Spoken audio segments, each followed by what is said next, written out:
Welcome to Rob and Tony's Cinematic Adventure. I'm Rob Wilson. And I am Tony Laquano. So, Tony, we had another Hollywood tragedy recently. Yes, we did. This one's like a real this one is like tragedy. a real tragedy. All deaths. This one is like... Yeah. This one wasn't just your average run-of-the-mill person passing away. Of natural causes. Yeah. Anyway, so yeah, Rob Reiner recently passed away. And so let's do a little tribute episode to him. I think it works out well. We didn't want to interrupt our Lord of the Rings cycle, but I think it's fitting that this will be the one to kick off the year. Because it can kind of be a good way to look back at some of the other episodes we've done that have been tributes to actors or actresses that have passed away this year. Or this last year in 2025, which if you think about it, it was kind of a year we lost quite a few titans, so to speak.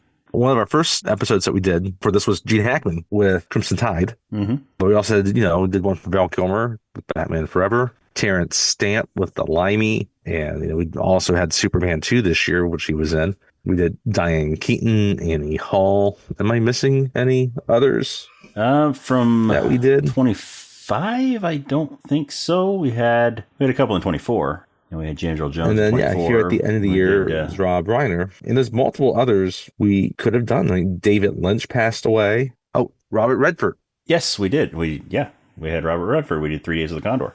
Malcolm Jamal Warner passed away this year, not so much as noted for his film. He didn't have some film roles, but, known well for Theo in The Cosby Show. Like I said, Terrence Stamp. Bishop Bardot also passed away recently. Graham Greene. Yep. So... what do you feel? Which, we did a Graham Greene movie. He was in Pulp Fiction. Yes. So, but that was before he passed away that we did that one.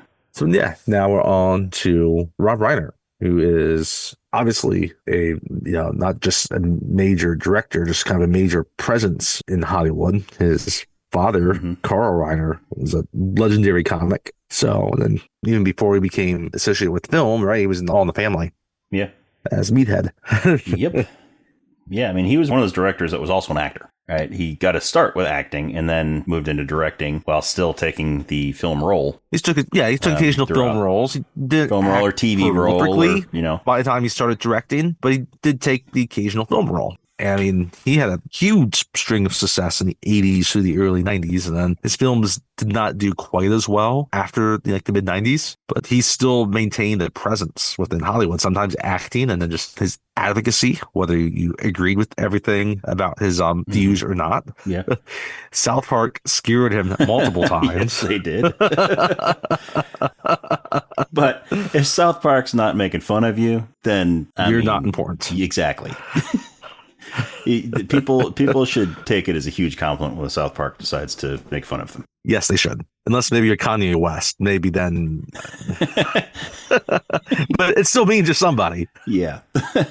That likes fish sticks. Yes. That likes putting fish sticks in your mouth.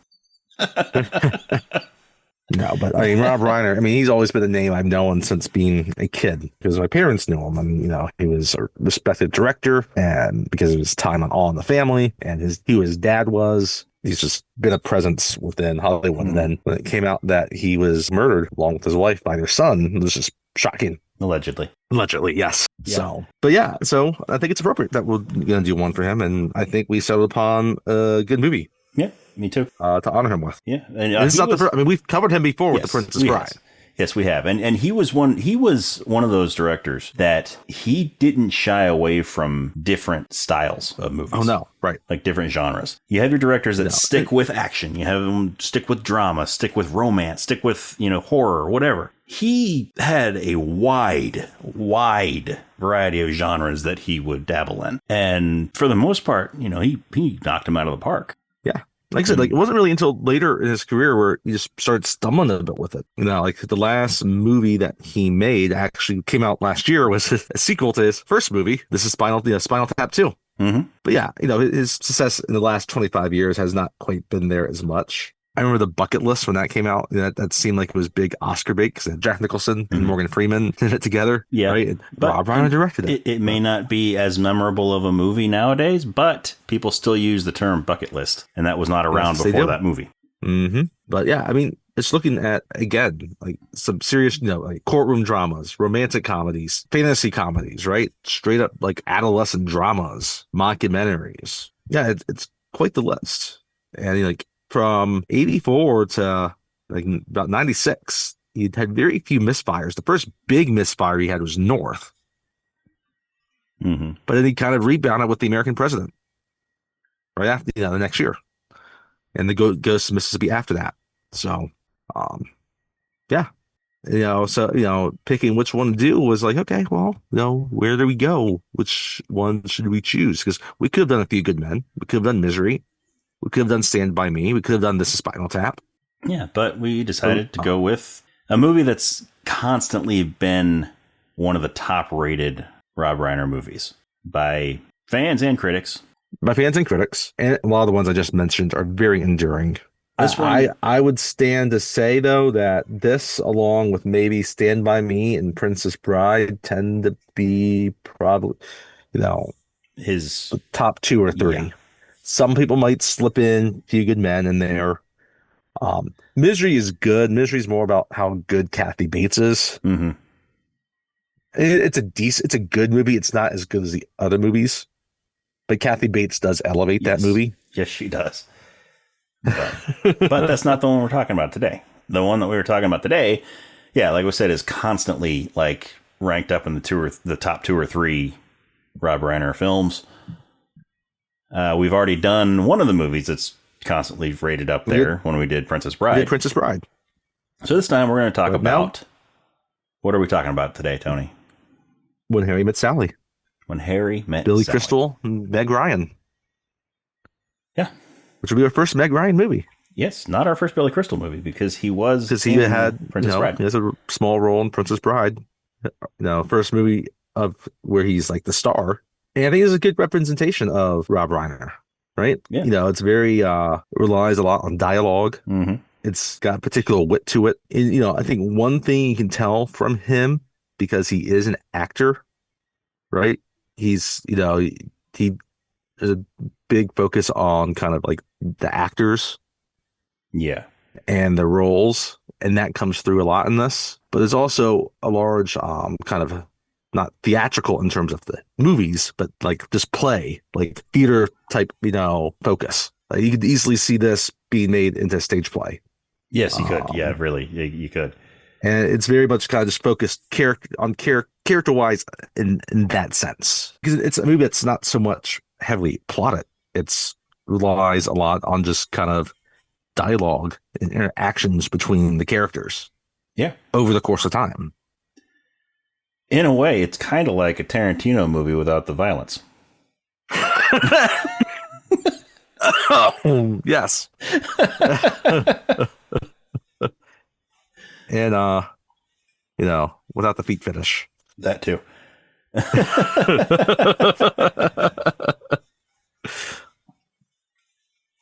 Yeah, it's no, and it's he didn't write the screenplay, nor Ephron wrote the screenplay. And I think this movie's always been kind of on my radar, but didn't really hit my radar to watch until a little over 20 years ago. As kind of as I was going to college. I think at first I thought, oh, is it kind of one of those romantic comedies or one of those rom-coms, right? But it's better than that. Like, it's truly a romantic comedy, but it's not like a chick flick, right? It definitely focuses well on both sides of the gender. It's not one of those guy romantic movies. Also, it's not like The Hangover, right? And part of that's because you have a guy directing it and then a woman writing it. And so you kind of get the two perspectives merging in together. Yeah, I mean, definitely. It's not your typical rom-com. And it's not one that weighs heavily, like too heavily on either side, on the man's side or the woman's side. Right. It's equally, both. It gives the perspective of both. Mm-hmm. And that's largely, it's always a big part of that conversation. And You get conversations with just guys in it. You get conversations with just girls in it. Uh, I know a lot of people like to also kind of compare this in ways to like Annie Hall, a movie we also did recently. Yep. Right. Um, it takes place in Manhattan. It's about a relationship that has its ups and downs. But that movie specifically is kind of Woody Allen's own ruminations. Yeah. Right. Yeah. This is different than that. This is a more hopeful movie than Woody Allen's also. Yeah, it is. Granted, Billy Crystal's character is not the most optimistic character in the world in this movie, Harry, right? No, but he's not quite as annoying as Alfie. Also, he's much more likable. So, yeah, he is. Yeah, so it's definitely it's still different than kind of that Woody Allen kind of brand of comedy that he has. And Billy Crystal has his own brand of comedy. And Billy Crystal's a legend. I mean, Woody Allen's a legend in his own way as well. But Billy Crystal's far more accessible. Oh yeah. So. Oh yeah. I mean, he, by the time this came out, he was, he was on Soap, and then he'd done SNL, and Throw Mama from the Train. He'd been well established, and then, and after this, he would then go on to host the Academy Awards multiple times. Yes, the greatest. It was always the best. One of the greatest when he hosted it. And so, even though his character might have kind of that pessimistic look on things and kind of morose, and he's never quite as whiny as no the Woody Allen character might be. Yeah. He does bring kind of that New York kind of Jewish sensibility, of course. But he's still different enough. And then, we mentioned earlier, Meg Ryan's his co-star. She'd been in a few things, but this is the movie that made her like one of the top actresses of her time. Yeah. Like after this, for up until like the mid, for the next 5 to 6 years before Sandra Bullock started kind of doing romantic comedies, it was Meg Ryan or Julia Roberts if you were looking for a romantic leading lady. Yep. And she's great in that. Yeah, and like you were saying, this movie's always been on your radar. It's always been on my radar too. But then it's always been one of those ones that I probably need to watch it someday. Yes, just because it's especially that one diner scene has been in the cultural zeitgeist ever since this movie came out. Everybody knows that scene. Everyone knows that scene. They finally called back to it last year at the Super Bowl. Yeah. And they relived it. So, I mean, it's one of those movies that, it's always been on my radar, but I never watched it until I watched it for this podcast. This was the first time that I had seen this movie. This was my third time watching it. I've probably watched it about once every 10 years. So. And it's probably actually been longer than 10 years since I've seen it. Yeah. Okay. And, so I actually enjoyed it a lot more than I thought I would. Yeah. I mean, that was my, the first time I watched it, that was kind of my own reaction. Now it's a very enjoyable movie, and a lot of it is because the chemistry with Billy Crystal and Meg Ryan is terrific. Great chemistry. Yeah, and they make it work. And there's a few notable supporting characters, notably Carrie Fisher and Bruno Kirby, right? Who? And who and Bruno Kirby? Bruno Kirby. No, but Carrie Fisher. Who? Carrie Fisher. Princess Leia. Oh, Princess Leia. Okay. I thought she looked familiar. It's kind of easy to forget, like, that she actually had, a nice string of success in the 80s after Return of the Jedi. Like, Yeah, we had did. The Burbs, which she was also in. Yep. Never really like the leading lady, but good, supporting actress for a good time there. Yeah. And we also had somebody else in this movie that had been in one of the other movies that we did recently. Who was that? In a small part in this, one half of one of the documentary couples. We had Donna Hardy. Oh yes, I noticed her.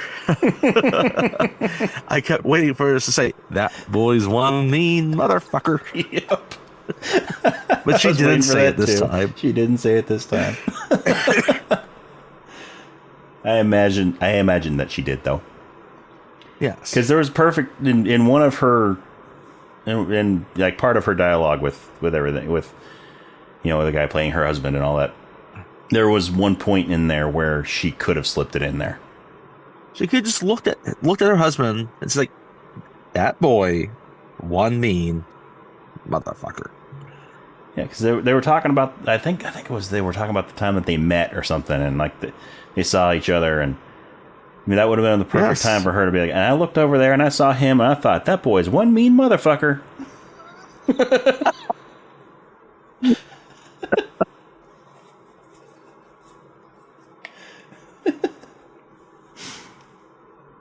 Sadly, it did not happen. No, it didn't. But it was good to see her in this movie, though.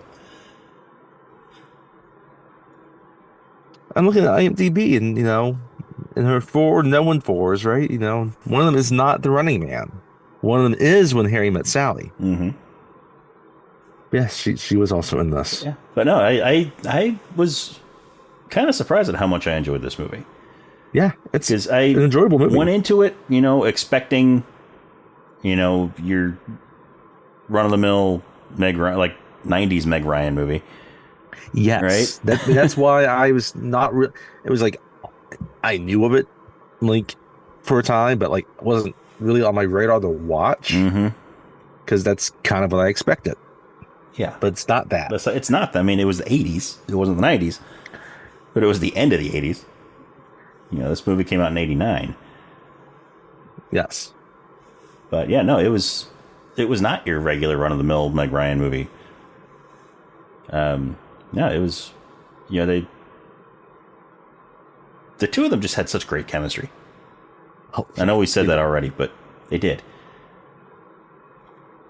And I think say it again. If this movie had 2 other actors as leads, pick which actors you want. There are very few that could have carried this movie like they did. I would agree with that. Yes. You put just about anybody else in these roles, and it wouldn't have been. I mean, it still may have been a good movie, but I don't know if it wouldn't have been the same. It would not have been the same. Yeah. I totally agree. And it'll help because the screenplay is pretty good, but yeah, I mean they elevate it. They're the ones that sell it, and you believe them the whole way through, mostly. So yeah, I want to comment on 2 other people on here though that have smallish roles. We have Stephen Ford. Yes. Who was on Murder, She Wrote. Yes, he was on Murder, She Wrote. He was also in Armageddon. Babylon 5. He's in a host of small roles on movies and TV shows throughout the 80s and 90s. Yeah, I think one of these days we should do a Murder, She Wrote podcast. We should. And a Doctor Who podcast. Yeah. Oh, wait. He was also in Escape from New York. He plays Secret Service number 2. All right. So he must have been on Air Force One. He must have been. So there's another person in this movie that we've done an episode on. Heat, Eraser, Jag, Baywatch, Walker, Contact, Starship Troopers, Babylon 5, Dr. Quinn. Dr. Quinn, Medicine Woman? Susan. Yes. Black Hawk Down. Transformers. Yeah, I mean, he was in a plethora of small roles. Nice use. Mostly kind of like the one he's. Thank you. And the other one I'm going to mention here, Lisa Jane Persky. She's also was on many TV shows at that time. Not as many movies, mostly TV shows. Invasion, NYPD Blue, Meatloaf to Hell and Back. She was touched by an angel twice. Yep, she was. 2 different characters. Yes. An episode of The X-Files. Quantum Leap, Murphy Brown, Designing Woman. Coneheads. 30-something. She was in Coneheads. Yes. She was on the Twilight Zone revival. Peggy Sue Got Married. The Golden Girls. Chapter John M.D.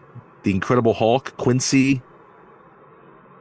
So, yeah, I mean, another one, throughout the 80s and 90s, she was just on a host of different TV shows playing a variety of roles. So, I want to hit a couple of the TV shows we've mentioned a lot that we haven't mentioned recently. So, I was looking at it, I was like, I know I've seen this woman in something. Yeah. And you have. Could have sworn I saw her in a scene with Roma Downey. And Della Reese. Was it Della Reese? With Della Reese laying into her saying, "You better get your..." Della Reese, she was the hard ass of those angels. Yes, she was.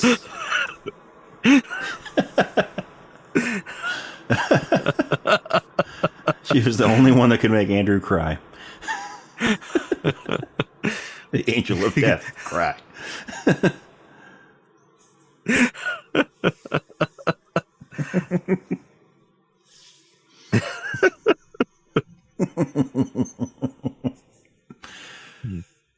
But yeah, it's a enjoyable movie. I think the music is good in it too. It is. It is. I really like some of the music that they picked for this movie. You got Sinatra, Henry Connick Jr., and they do a good job. Louis Armstrong, classic type sounding music.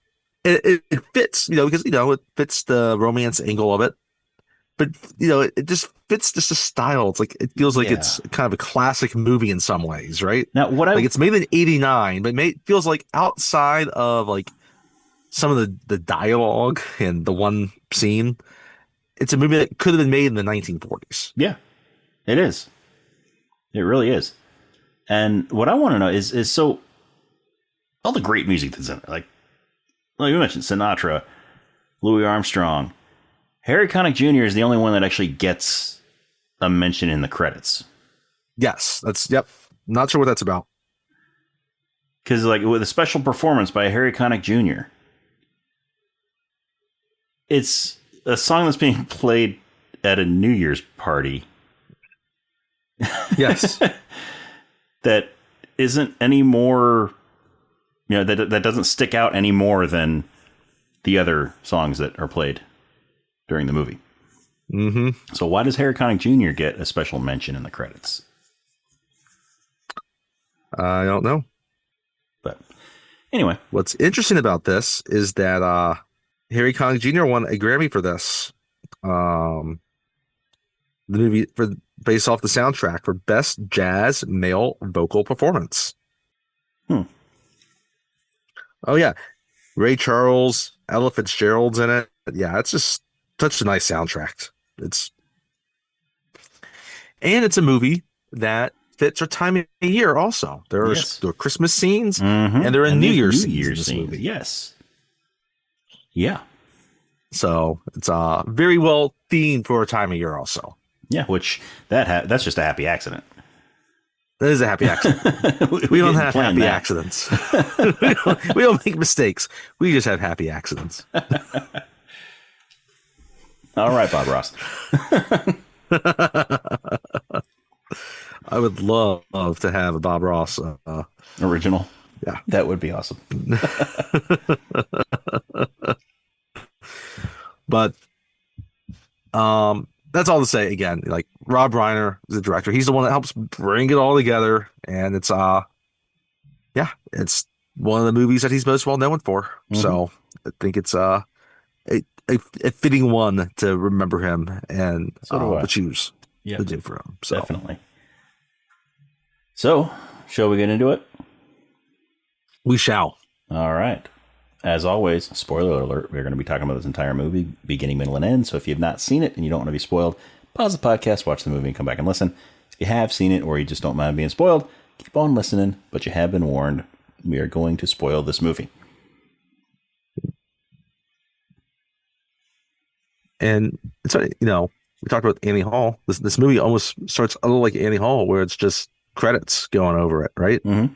And they have a little bit of music. A lot of 80s and 90s movies had just the credits going over. It's very similar way. Yep. Very, very simple, right?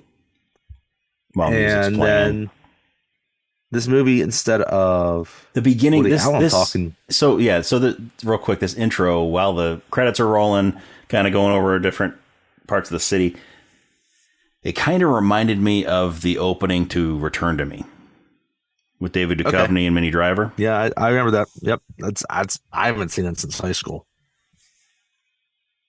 Yeah, well, Minnie Driver. You didn't have sisters that loved it. Well, yes.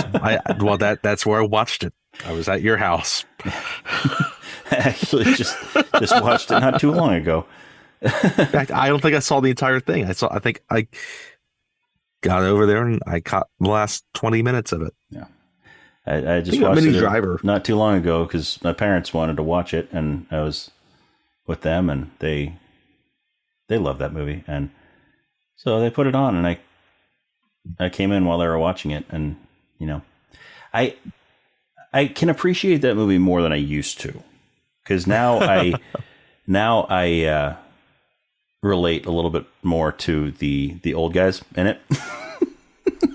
Yeah, well, the grandpa and his buddies, they're great. He knew when David Duchovny started the X-Files, like that would springboard him to do romantic movies. Mm-hmm. But hey, yep. But then the movie starts, so like Annie Hall, right? That starts with Woody Allen talking to us. Mm-hmm. This movie starts with an old couple, talking to us about how they met, and fell in love, and how long they've been married. Yep, and we're gonna have a series of different couples throughout the movie. Just doing the same it'll thing. Just cut to them, and they're talking, and then it cuts back to the story of the movie. Yep, right? And usually, not always, but typically when they do it, it indicates some type of little time jump. Mm-hmm. I like the way they don't give us. They don't give us title cards like some movies give you title cards, right? Mm-hmm. No, this just the chapters are punctuated by these. It's almost like a little like a documentary of couples that have been together for a long time. Again, talk about how they met, right? And this one basically is just the guy was saying, yeah, I was it was 50 years ago. I was with this friend. I saw this girl. I said, oh, I'm going to marry her. And then he was like, and 2 weeks later, we were married. And now it's been 50 years and we're still married.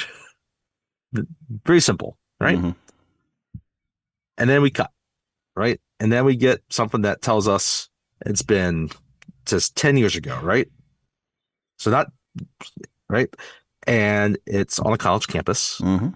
And you have a guy and a girl kissing. Yeah, so it's the University of Chicago. Yes, the University of Chicago. And yeah, you have a guy and a girl kissing, and the guy is Billy Crystal. And the girl is Michelle Nicastro, right? And you can tell they're the boyfriend and girlfriend. Mm-hmm. And, you know, they're being all like how co-eds can be. And they're on like the college quad.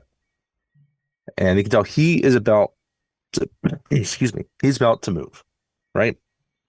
And a car pulls up and it's being driven by Meg Ryan, played by Mm-hmm. Sally. And Sally is friends with Amanda, Yes. right? Amanda is the And girl that she is Billy Crystal's also, Harry is kissing. yes.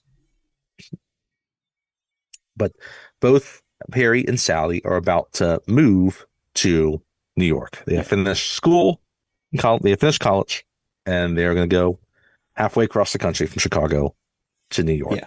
Now, Harry is from New York. Sally is not. Yes. Perry is originally from the New York area.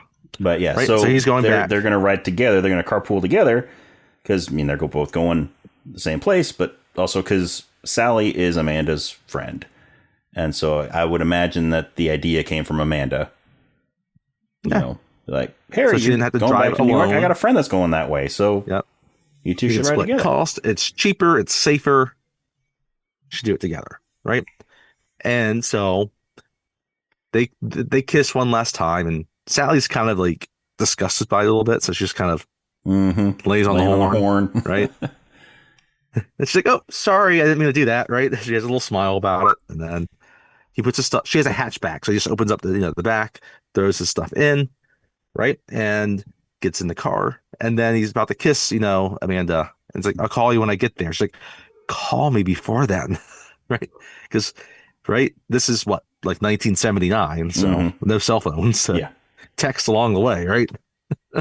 Or even at the hotel, you can't get on the computer and do a quick email. Right. Nope. None of that's possible. So they start driving. Right. And you see that they're going down like Lakeshore Drive towards downtown, like Chicago. You got the John Hancock building there. And I like how because Sally's going to drive first. The first thing she just starts talking about is how she has already planned how they can divvy up the driving. Right. She's like, it's 18 hours. So we can do 6 ships of 3 hours. Right. Yeah. And she has everything planned out. Right. She's a planner. She's very detail oriented. That's how she is. Yeah. Right. And so you can already tell that he's Harry kind of is kind of a seat of your pants kind of person. Yeah. Fly by the seat of your pants. So she's talking about this, and he goes and digs in the back of the trucks. Yeah. He wants to get his grapes. Yes, he wants to get his grapes. And they're not pitted grapes. They have the pits in them. And so, like, there's a huge thing of grapes. It's like, huge cluster of grapes. He's like, want some grapes? No. He's like, no. It's like, do you mind if he spits out he's like, a seed. Yeah. And realizes the window is closed. So he spits it right into the window. It's like, okay. And then you can tell this is the 80s, and this was made in the 70s, and then taking place in the 70s. Like, oh, I'm just going to roll that down. He doesn't smear off the seed. No. This is Sally's car, by the way, too. Yes. And yeah, he doesn't apologize for spitting on her window. He doesn't try to wipe it up. He just rolls down the window. With the grape seed still stuck to it. And then he continues that, he continues just to go ahead and spit. So yeah, he keeps eating the grapes while Sally's talking. And yeah, he's pops a grape in his mouth, then a couple seconds later he'll spit the seed out the window. And it's funny when they cut to the exterior shot, like the window's closed. Actually still up. Yep. Window's still up. I noticed that too. And then so they're driving a little bit, and then Harry he wants a big conversation. Like, "Oh, well, tell me the story of your life." It's like, and she's confused. Like, "Well, we got 18 hours to kill here. Like, let's talk about something." It's like, "Well, no, like that won't even get us out of Chicago. Like, nothing's happened to me yet. That's why I'm going to New York." Now, granted, she could just stay in Chicago, and things could happen in Chicago. Yes, Chicago is also Chicago is also a huge city where a lot of stuff happens. Right. But then that's when she says that she's going to be a journalist. right? She's going to go to journalism school and become a reporter, right? And then Harry, because like he's again slightly pessimistic, or I should say pessimistic. He's someone that can definitely will look towards maybe the negative side of things sometimes, right? It's like, well, maybe nothing will happen to you, right? It's like you never become anything, and finally you die, and then this will be one of those New Yorkers that whose death just gets discovered because your neighbors, because your neighbors started all of a sudden something. realize there's a smell. It's just like it sounds like, oh, she said you were morose or morbid. And so I was like, oh, well, yeah. You're like, well, but you probably have a dark side. He's like, you probably have a dark side, right? But you're probably still mostly cheerful. You dot all your I's with hearts. Right? It's like me though. What I do is when I read a book, I read the last page first, because that so way, in case if I die, I know how it already ends. know what happens to Yeah. It's like, no, you're too busy being happy, so you probably don't think about your death, Dell. So, they continue, and then Sally's like, oh, you should be a lawyer. And like that's actually what he plans to be. He's going to be a lawyer. Yeah. And so it finally cuts, it gets to the evening, and they kind of pull up outside this little like truck stop. There's a little hotel with a diner, right? And as they're pulling in, they're having a conversation about Casablanca, right? And they're disagreeing about the ending, about who Ingrid Bergman should stay with. Yeah. Right? So she thinks that Ingrid Bergman made the right choice, and she, got on the plane and left, and left Humphrey Bogart there. But Harry thinks she should have stayed with Humphrey Bogart. Yep. He was saying that, he was pushing her to go, but she really should have stayed. Right? And yeah, they're disagreeing. It's like, it's like, oh, they're sitting in the car when they're talking about this. It's like, well, of course she wants to stay. Like, who would you rather be with? Humphrey Bogart or that other dude? Right? Yeah. Right? And she's like, well, no, I wouldn't want to spend the rest of my life like, at a bar. So he's like, so what? You would turn down Humphrey Bogart because he owns a bar? She's like, yes. It's like, but then he'd be in a passionless marriage. It's like, but then I'd also be the first lady of Czechoslovakia. And they go back and forth. And finally, he just puts it bluntly. He's like, you've never had great sex. It's like, the talk was as they're walking in. Yeah. And as they're walking in, everybody kind of stops. And so it's like, I've had it plenty, right? And they sit sitting down. It's like, how do you know? It's like, if you did, you would stay with Humphrey Bogart.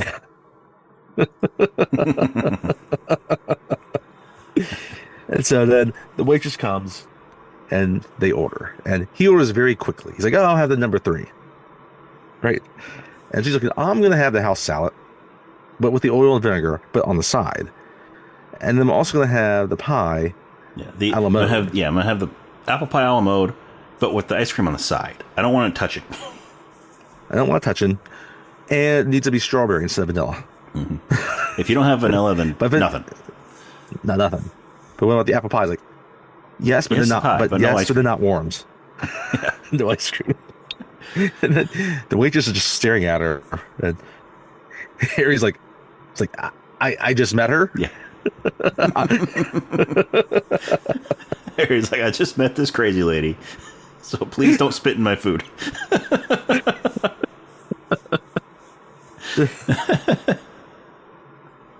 And so then they finish, and then she's in a bill, and she's just making sure she's tallying everything up, is in order. Like, okay, this is my portion of the tip because I paid this amount, so I'm going to do 50% on this. He's like, fine, whatever. He's just because he's just going to be easygoing about it.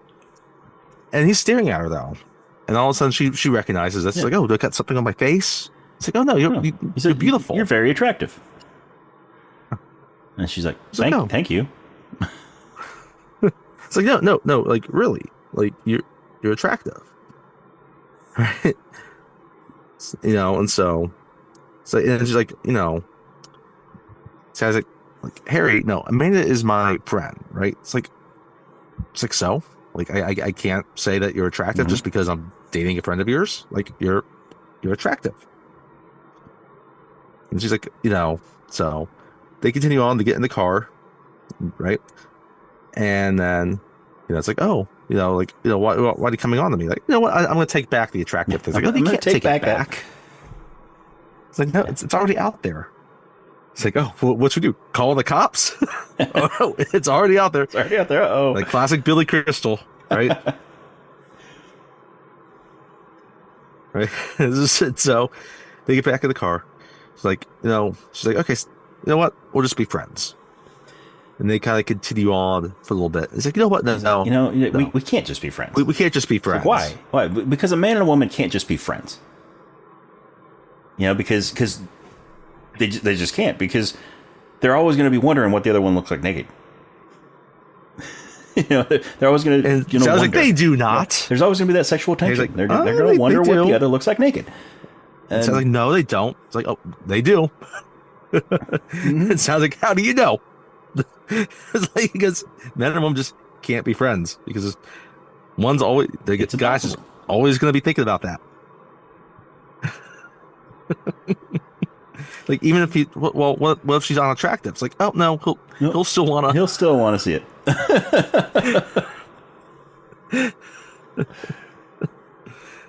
So I was like, well, I guess we won't be friends. He was like, I guess not. It sounds like it's too bad. You're the only person I knew in New York.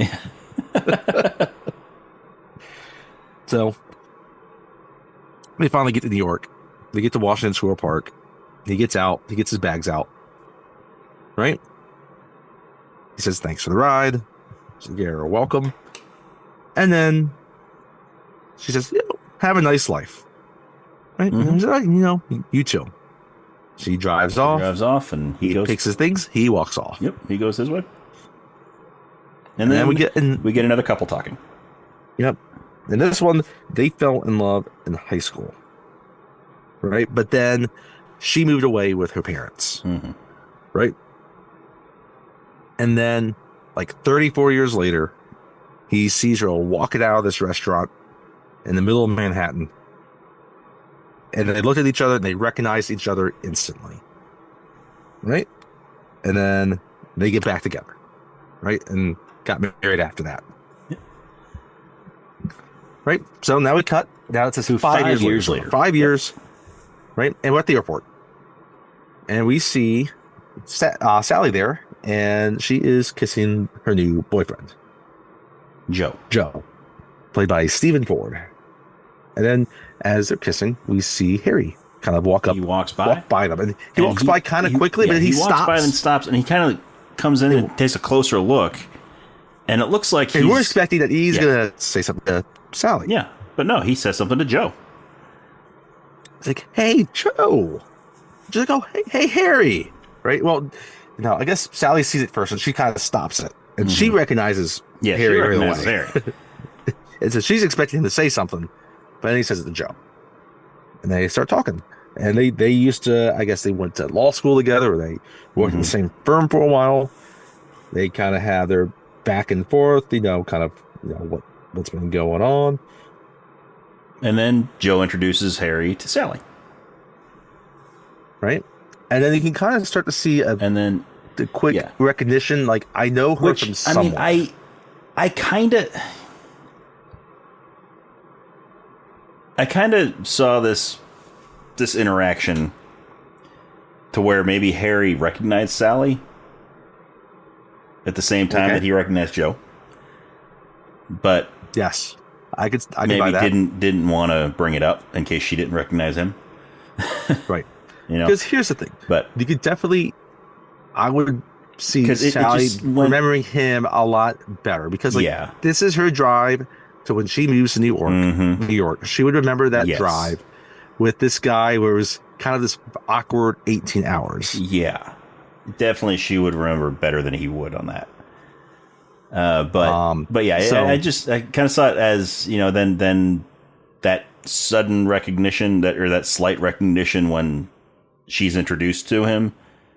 Yeah, that's who I came out to New York or Chicago. Maybe that was kind of it struck me as he was somewhat exaggerating his shock at being reunited with her. I would agree with that. Yes. That like maybe he did remember her, maybe not as well as she remembers him, but that because. Yeah, I mean, it was still a big drive for him. Yeah. So. And it still had been 5 years since they saw each other. So, and it was 18 hours they spent together 5 years ago. So, right.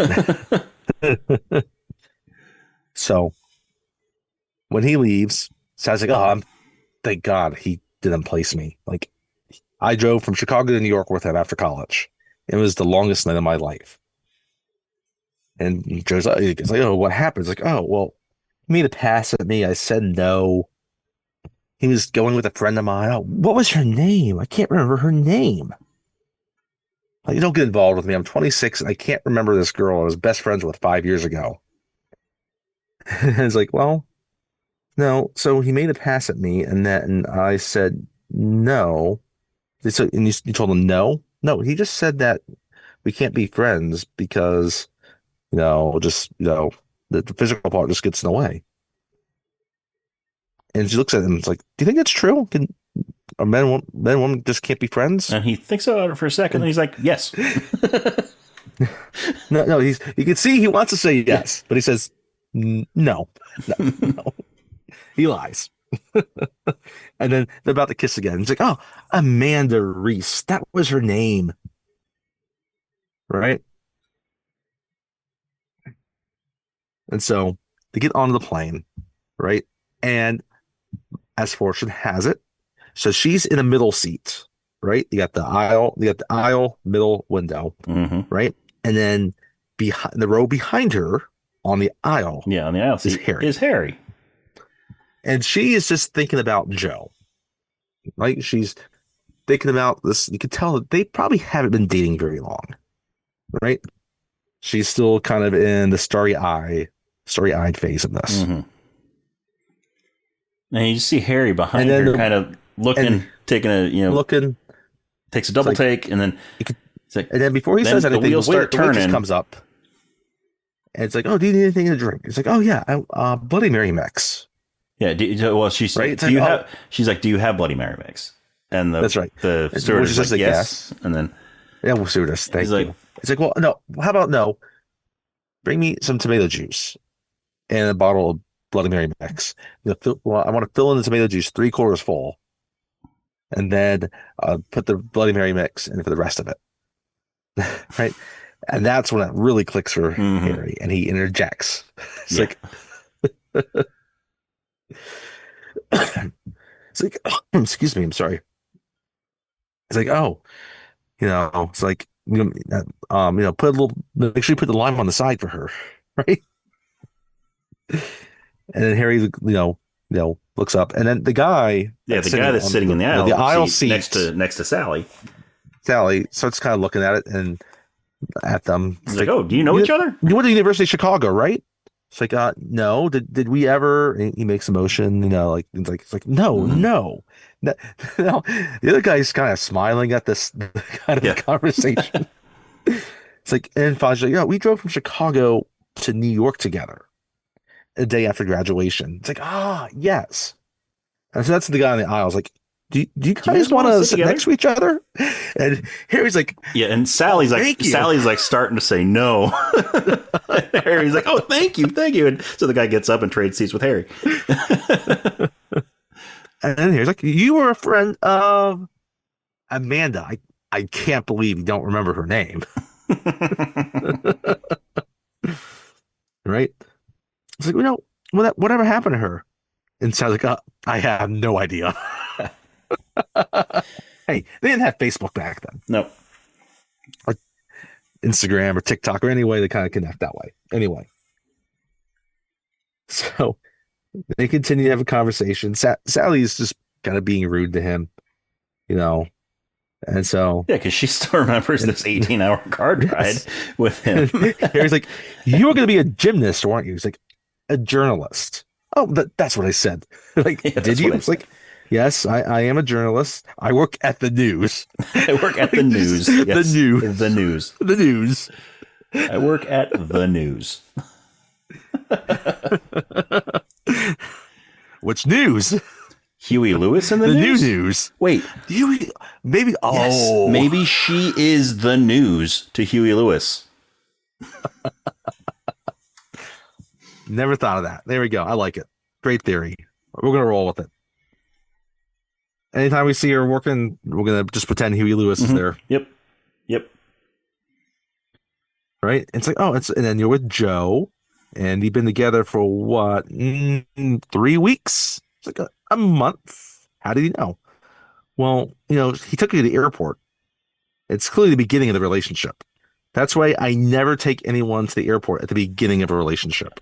Because then later on, they can never say, "You never take me to the airport anymore." And Harry's like, "Well, you're going to marry him?" So I was like, "It's been a month. I neither one of us is looking for that right now." And Harry's like, "Well, I'm getting married." So I was like, "What? You?" Like, "Yeah. Yeah. Who? Oh, her name is Helen. She's a lawyer, but she's keeping her name." Right? And Sally's like laughing. It's like, "What's funny? Oh, that's optimistic of you." It's like, well, you can be amazed what falling in love can do for you. Sally's like, no, that's nice. I'm glad. And Harry's like, you get to a certain point when you just retire the whole thing. Oh, well, it's like, what thing? Oh, the life of a single guy. You meet someone, you have a safe lunch, right? You decide to go to dinner, and you go back, you have sex. Then you got to think, well, How long how long does she expect me to cuddle? Is 30 seconds enough? It's like, sounds like that's what you're thinking. Yeah. It's like, but I bet you're expecting all night, right? But that's the problem. It's between 30 seconds and all night. That's your problem. And so they kind of ended that. They get to the destination and they're walking down the people mover, right? Mm-hmm. And she's a little bit ahead of him, but he catches up, right? Because she's just, she's a people mover. She's not moving, but he runs up. They continue the conversation. And now they're just kind of standing there together having this conversation, right? And Harry's like, "You want dinner?" It's like, no, just as friends. It's like, I thought you didn't believe in that. Oh, wait. Like, wait. Yes, you're right, but there's an amendment to that. Yeah. Well, first he denied that he ever said that a man, men and women couldn't be friends. And then she's like, "No, you said it because of the sexual attention, because the physicality of it would get in the way." He's like, "Oh, well, yeah, yes, okay, I did say that, but there's an amendment to it."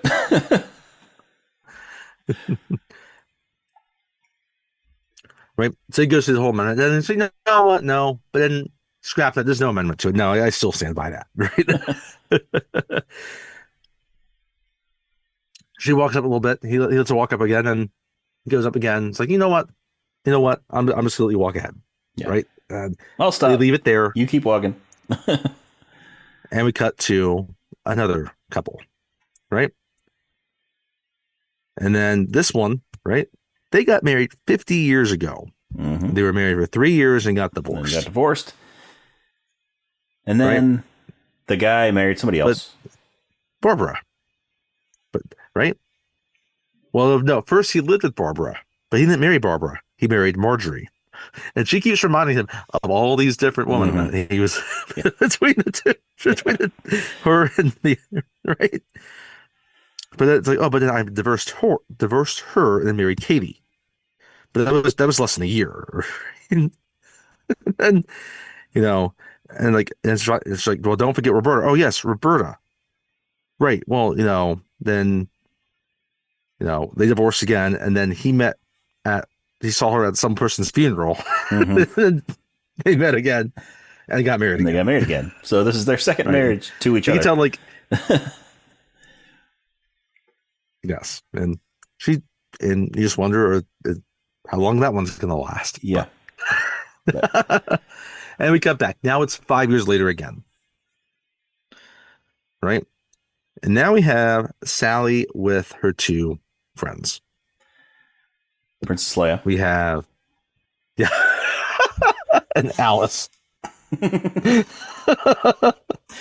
Leia. And they're having a lunch. Alice is late, right? And we find out not Alice. We find Princess Leia has a thing for married men. She likes married men. Well, she likes her brother. In this movie, her character's name is Marie, but yes. I don't think we're gonna stop calling her Princess Leia. Just like the Burbs.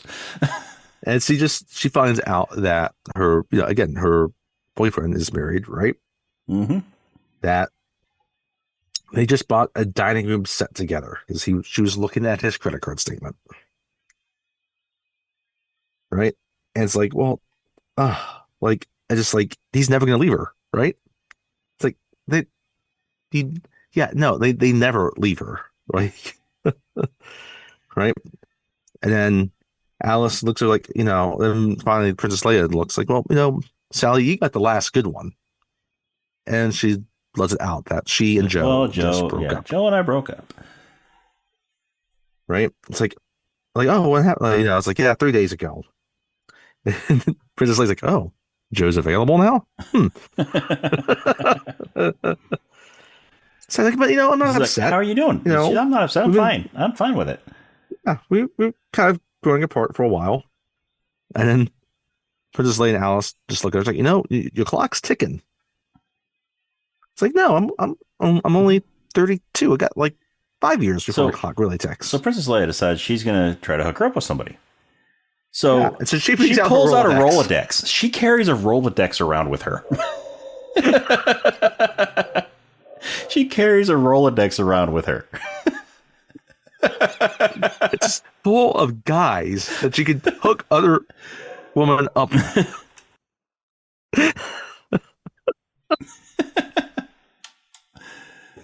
Yeah. Like, I can't imagine it's that common in the 80s just to carry a Rolodex around with. I mean, Rolodexes aren't small. No. Oh, I think we've explained what a Rolodex is on this podcast before for our younger listeners. Yes. And I like when it happens. Alice looks like, oh, Marie, really? Like this is a common thing that happened at lunch. Princess Leia just pulls out a Rolodex.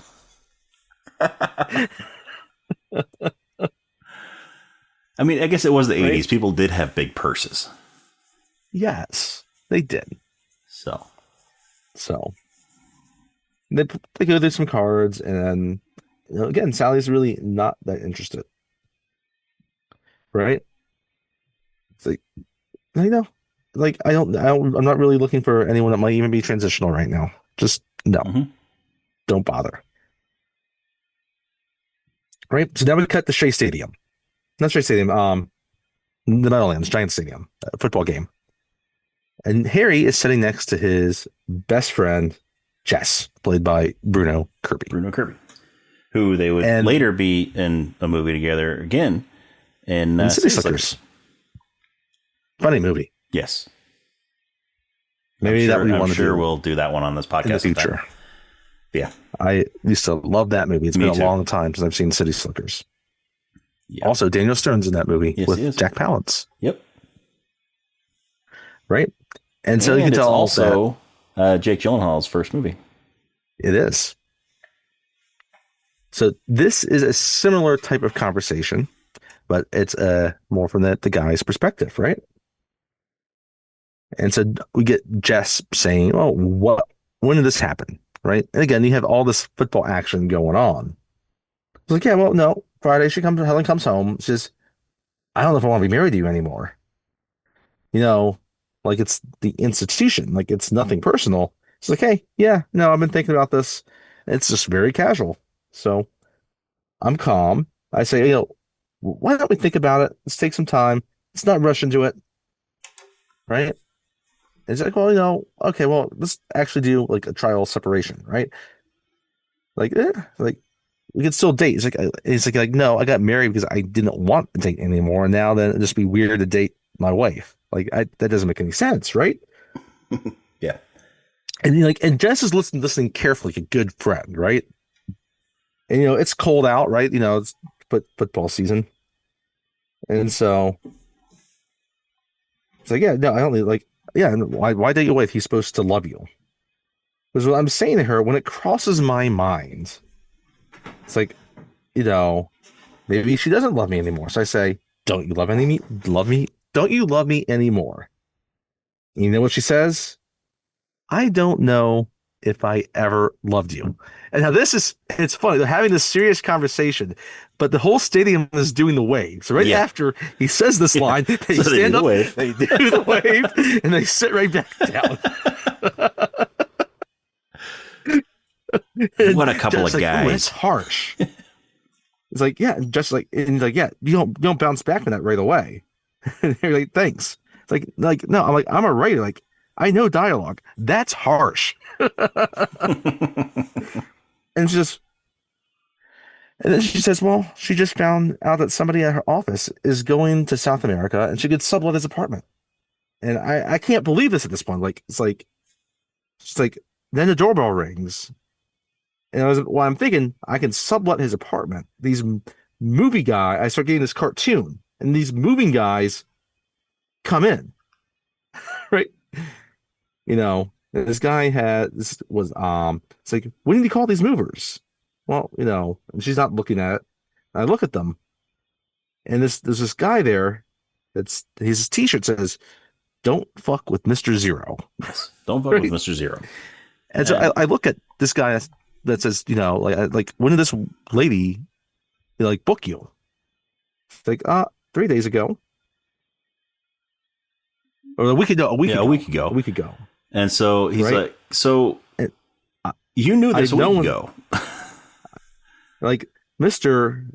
Don't fuck with Mr. So Mr. Zero. Mr. Zero knew a week before Mr. me. Zero knew a week before I did. And she's like, yes. And you didn't tell me? It's like, well, I didn't want to ruin your birthday. Then the wave comes around again. They just stand up. Sit right back down. And just like, wait, so Mr. Zero knew before you? It's like, yes, Mr. Zero knew. And but I haven't told you the worst part yet. It's like, what could be worse than Mr. Zero knowing before you?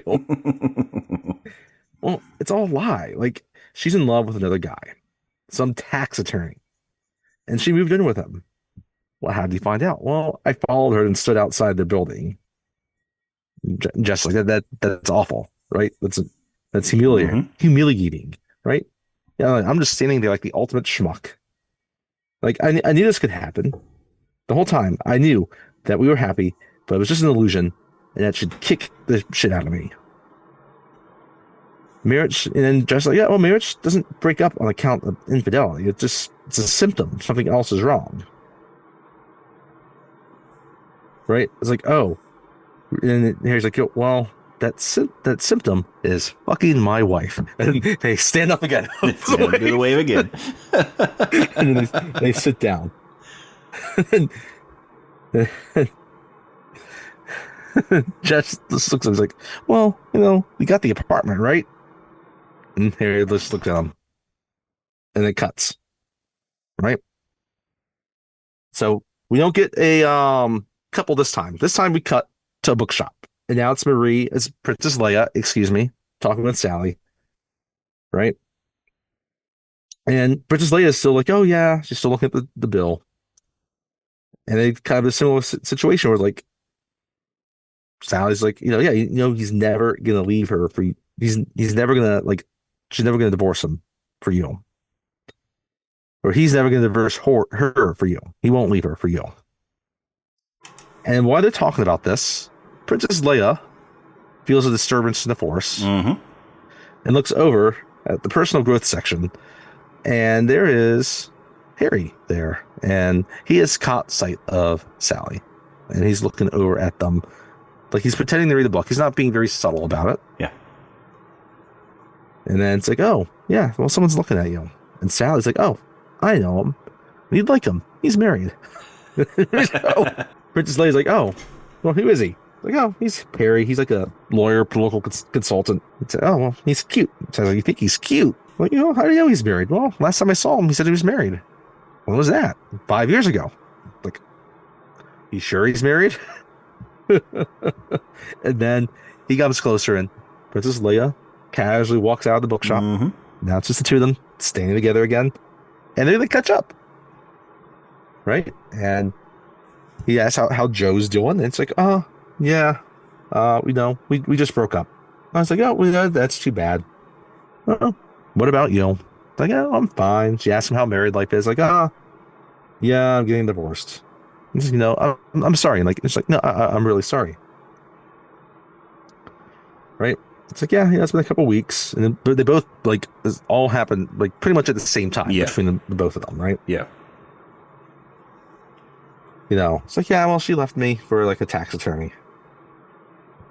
It's like, so they say sorry, and then, they keep, it's like, well, what happened? And they decide, you know what? Let's get some coffee together, right? And so they're sitting in this little coffee shop, they're drinking the coffee, and Sally just gives a brief rundown of like, why they broke up. And she talks about how like, oh yeah, we like the idea of, not having kids because, we could do it on the kitchen floor, we could run off to Rome, do whatever we wanted, right? But then my friend Alice, right? I was watching her kid, I was taking her to the zoo. Mm-hmm. We were playing I Spy in the cab. I spy traffic light. I spy this. I spy that. And then she sees this dad walking with his two kids. And she says, I spy a family. And this breaks Sally. Yeah. Right? And so she goes back to Joe that night and it's like, I think I want to have a family. And he doesn't. And so they broke up. Split up. And then Harry asks her, well, how many times did you do it on the kitchen floor? It's like, never. Never went to Rome either, it's, huh? Nope. It's never. It's Mexican ceramic tile. Like, it's too hard. Yeah. It's like, yeah, we talk about these things, but we never actually did them. It's like, I'm not actually, I'm fine. I'm over it. I miss the idea of being with somebody, but I'm over him personally. Mm-hmm. Right. And so, and Harry's like, you sound like you're looking at this in a healthy way. Right. And then Sarah's like, it sounds like, well, at least I got the apartment. So, and that sounded like they're walking outside. And now Harry's like, when I first met you, I didn't like you that much. So I was like, well, I didn't like you. You did. You were just really uptight. Like, you're softer now. Right? It's like, I hate that remark. I hate it. Like, it looks like a compliment, but it's not. Okay. Okay, you're still hard, right? And so I was like, I didn't want to sleep with you. Like, but you had to write it out with some character flaw that a possibility that I might not actually sleep with you that night. Right? Harry's like, oh, what's the statute of limitations on apologies? So it's like 10 years. Like, oh, I'm going to get in just under the wire then. Just under the wire. It's like, okay, well, let's get inside. Like, can we get dinner? And he looks at her, are we becoming friends? So I was like, yeah. I guess we could. And Harry's like, oh, a woman friend. It's like, this might be the first attractive woman I have not wanted to sleep with my entire life. And now we cut to another couple. Yeah, another couple. Right? And this one guy's like, oh yeah, she was in this white dress with daisies. She talks about the hat that he's wearing. They kind of go back and forth. Was this the one? Was this Donna Hardy? Was this that couple? This might be, yeah. So we get there. I think this is the couple that Or was this the couple that grew up? This is the couple that grew up in the same kind of neighborhood. They grew up in the same neighborhood. A building over or something. Yeah, like they were in the same. Yeah, and then there are all these other similarities of how close they lived together for all these years. So yeah, this was not the Don much Hardy later into Chicago, where they were visiting the same building. Yeah, and he was going to the 3rd floor, she was going to the 12th, and they got in the same elevator. And he decided to go to the 12th floor with her. Yeah, that's right. He rode up, 9 extra floors, just so he could spend more time with her. Yeah, and then then they got together, and then found out that they grew up together. And so we cut now, and now we're just getting kind of different shots of Harry and Sally. You have one of Harry in his office, right? It's that bird we saw it in Alien that kind of dips over and speaks into the water. Yep. Right, and he's looking out. He's just kind of staring, and then we kind of get a voiceover, and Sally, obviously talking on the phone, and Sally's like, "Oh, hello." And, Harry calls Sally, right? It's like, "Are you sleeping?" Like, no. Sally's like, "Oh, I was watching Casablanca." He's like, "Oh, what channel?" So she tells him what channel, so 11. He puts it on. So right, so they're watching it together on the phone. Yes, and this is talk about kind of stuff that seems like it's from Annie Hall, but not necessarily from Annie Hall. Mm-hmm. But you get a split screen of them watching it in their respective apartments. Mm-hmm. And it's the end of Casablanca. It's like, it's the greatest line to ever end a movie. You can tell Casablanca is probably Harry's favorite movie. Yeah. I mean, it's a good movie. It's an excellent movie. So, and then Harry, talk about Harry's like, well, now you're telling me you would be happier with Victor Laszlo than with Humphrey Bogart. And so I was like, when did I say that? You told me that when we drove to New York. It's like, I never said that. I would have never said I'd pick Victor Laszlo over Humphrey Bogart. And he's like, we talked about this going into dinner. Yeah. Right. And then, they continue some of these different conversations, right? And again, they get getting a split screen of them in their bed, talking on the phones, like, how you sleeping? That's the thing. They were both like laying in their beds watching the movie. Yep. They both had a TV at the end of the bed. Maybe I'm coming down with something. Last night I was up at 4 a.m, watching Leave It to Beaver in Spanish. And he starts quoting the lines of Beaver in Spanish. Right. We get these scenes of Sally doing stuff in her office, right? But we keep with the voiceover and the split screen also then of the conversation. So I was like, I went to bed at 7:30 last night. I haven't done that since the 3rd grade. Like that's the one good thing about depression. You get your rest. Yeah. And it's like, and sounds like I'm not depressed, right? And he's like, oh, fine. Oh, put on 23. It's the new talk show.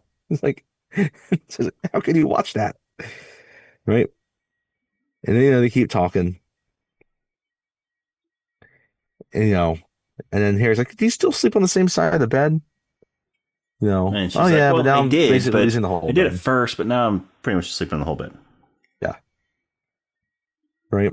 So I was like, I don't miss him though. Don't miss him at all. Not even a little. No. I know. Again, like I miss the idea of him. And he's like, maybe I miss the idea of Helen. No. I miss the whole Helen. And then he turns off his light. Right. So that keeps up a little bit longer. She picks up a book. She thinks she's going to read the book. Mm-hmm. Lights kind of stays on her room a little bit. And then she goes over and closes her book and turns off her light. Right. So it kind of continues. Gets into them. They're walking down the street. Right. And, and then they're talking about Casablanca again. He's like, oh, Casablanca, like Harry, Ingrid Bergman, like she was low maintenance. It's like, and Sally's like low maintenance. And Harry's like, again, he has a theory. There's low maintenance women and high maintenance. Yeah, there's two kinds of women. There's low maintenance and high maintenance. And then He's like, and Sally's like, you're definitely. Well, what am I? And he's like, you're high maintenance. She's like, how? How am I high maintenance? I'll start with the house salad, but don't put the regular dressing on it. I'll have the balsamic vinegar, but that needs to be on the side. And then I'll take the salmon with mustard sauce, but the mustard sauce on the side needs to be on the side. And so I was like, well, I just want it the way I want it. Yes, that's high maintenance.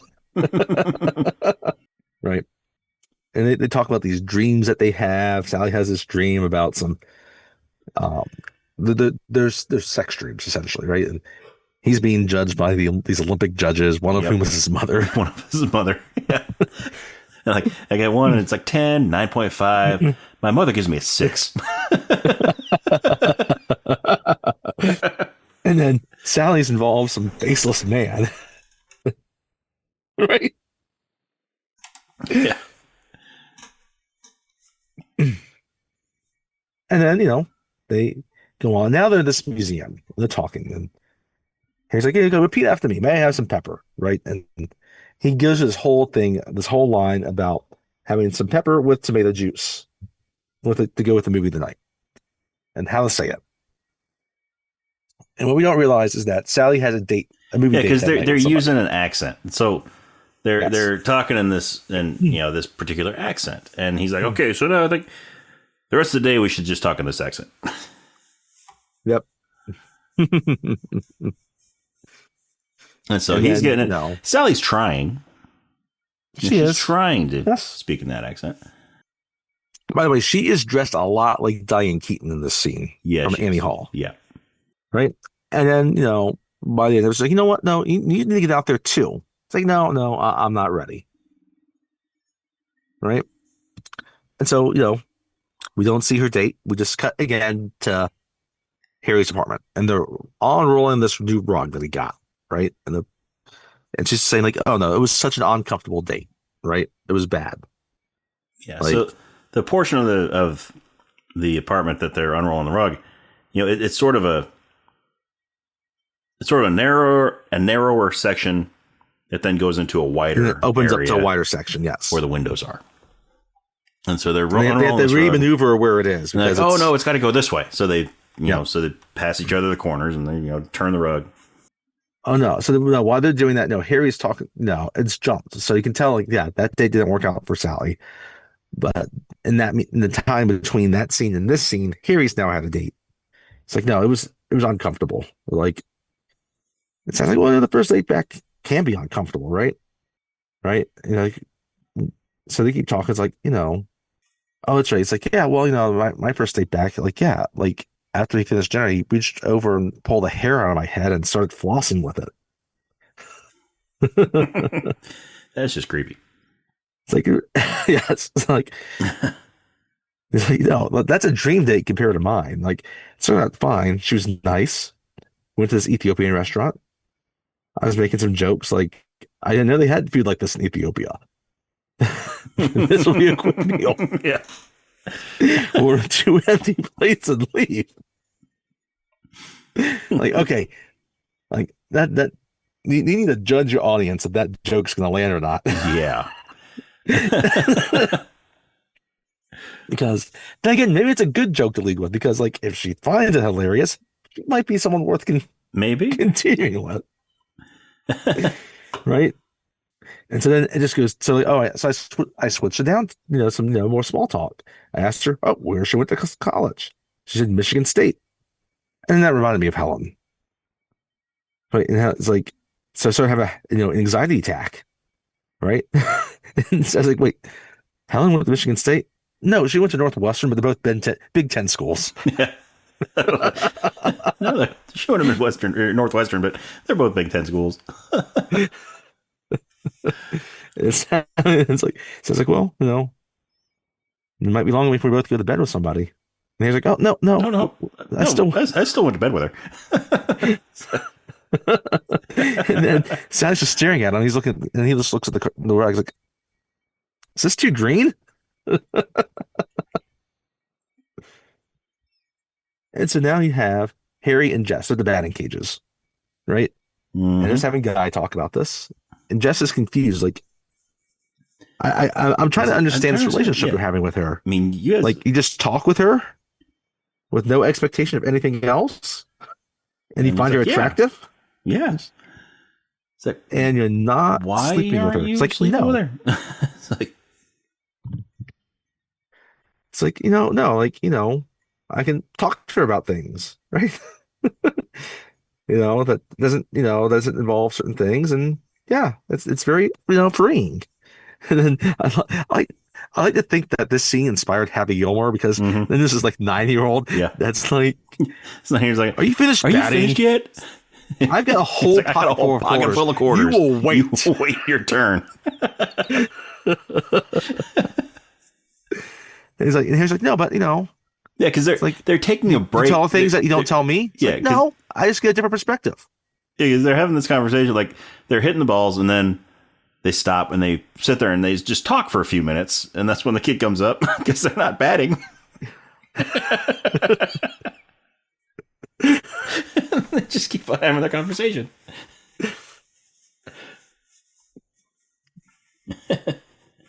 But yeah. And so then, it cuts back. Now you have the famous scene after this. They're at a deli. They're eating lunch. Cat's Deli. Right? And Sally's like, so you just go to bed with them and just leave? And Harry's like, yeah. And so like, how do you do it? What do you say? Well, I usually say I have an early meeting, or an early haircut, or some, something. Early game of squash. Like, you don't play squash. Well, they don't know that. Mm-hmm. They just met me. So I was like, that's disgusting. Like, yes, I feel terrible. Like, it says, like, I am so glad I never got involved with you. I just would have ended up being some other lady that you just left in the morning. Right? So, well, why you get answer? This isn't about you. It's like, yes, it is. You're at front to all woman, and I'm a woman. Look, I don't always feel great about it, but I don't hear anyone complaining. So I was like, wait, hold up. You don't think they fake it? They're out the door too fast. Like, no, I think they have an okay time. Like, how do you know? Like, how do I know? So it's like, because they. And he's like, yes, because they. So I was like, how do you know they're really? Yeah, how do they know they're really? Yeah, and he's like, because they are. What are you saying? Fake it? It's like, it was possible. And he's like, no, it's not possible. Get out of here. It's like, no, most women at some point have done that. Well, they haven't done it with me. How do you know? Because I would know. Like, oh, that's right. You're a man. Well, what's that supposed to mean? Then she just starts. Well, at some point, you do the math. It's like, you don't think I can tell the difference? It sounds like, then she starts. Yeah, she starts going through the. At first, Harry's like, "Are you okay?" Groaning a little bit, moaning, and then she gets louder, and starts smacking the table, and she starts screaming. Everyone starts staring in this restaurant, and she doesn't care. She just keeps on going. Yeah, she's holding on to the table, and she ends with that. She's running her fingers through her hair, and she's like shaking her head around, and then she turns on a dime and just smiles at him. She finishes it and then just stops and smiles at him. Her hair is all messed up. He's like, see? And it cuts to the table next to them. And this woman is sitting there and she says, I'll have what she's having. Because she's ordering her food. Now, I have a story about, and by the way, the actress that says that is Rob Reiner's mother. Mm-hmm. Which is kind of funny when you think about it. Tracy Reiner. So, I have a story about Cat's Deli when I was in New York. That's Estelle Reiner. Sorry, Estelle Reiner. Tracy Reiner is also in this movie, but Estelle Reiner is the woman in their deli. Estelle Reiner much fits better with her generation. Yes. So, about 15 years ago, I was in New York, Was that Kat's first time ever? And you did it? If you go did there, this? there is, I did not do that. So if you go there, there's a sign above that saying like where Sally sat. Make sure you order what she had, right? I was sitting in where Estelle Reiner was sitting Okay. when the woman next to me started doing the scene. Well, of course she was. She was sitting in Sally's spot. Exactly. So after she was done, you ordered what she was having, right? Exactly. Okay. As you should have. That's the only proper thing to do there. All right, so we cut after that, right? There's a scene also I think we kind of neglected where how many times do you think that happens there? It's got to happen daily. Yeah, I have to think it happens daily. At least a few times a day. Because it gets busy, so sometimes the people might take it, or not people would be apt to do it. But then you would get definitely people that would be apt to do it at some point during the day. Yeah. And we neglected the scene where it was like a kind of little montage scene where they're having dinner at a Chinese restaurant. And she's being very specific about her order there too. There's no dialogue, right? It's just staring at them. And then the waiter just looks over at Harry and he's like, yeah, gives him the menu. He's like, yeah, just roll with it. Yeah. And now we cut to our first Christmas scene, right? They are getting a Christmas tree, right? Yep. This corner in New York, and then they carry it together up to Sally's apartment, right? And again, they're talking about, oh yeah, and then we get to see with Sally and Alice, right? And they're just talking, she wants to know about this bad date, right? And then they go through all that. Sally and Alice, or Sally and Princess Leia? Marie. You know what? Yeah, maybe it was with Princess Leia. Sorry. And then we cut into a scene. It's New Year's Eve, right? And Harry takes her out that evening for New Year's Eve, and she's thankful. Like, yeah, it's like, well, none of us had a date. No, we shouldn't be alone. We can. Then they say, well, if next year, if none of us has a date, then we got a date for New Year's. We got, yeah. Like, okay. Yeah. It's like next year, if neither of us has seen anybody, we both got a date for New Year's. She's like, okay, deal.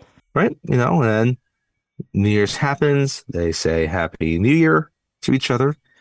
And then we cut to one of the other scenes, right? Well, they say Happy New Year to each other, then just give each other a little peck on the lips. That's right. Right. And we get another scene with Sally and Princess Leia about this flower arrangement. And then, they continue to talk.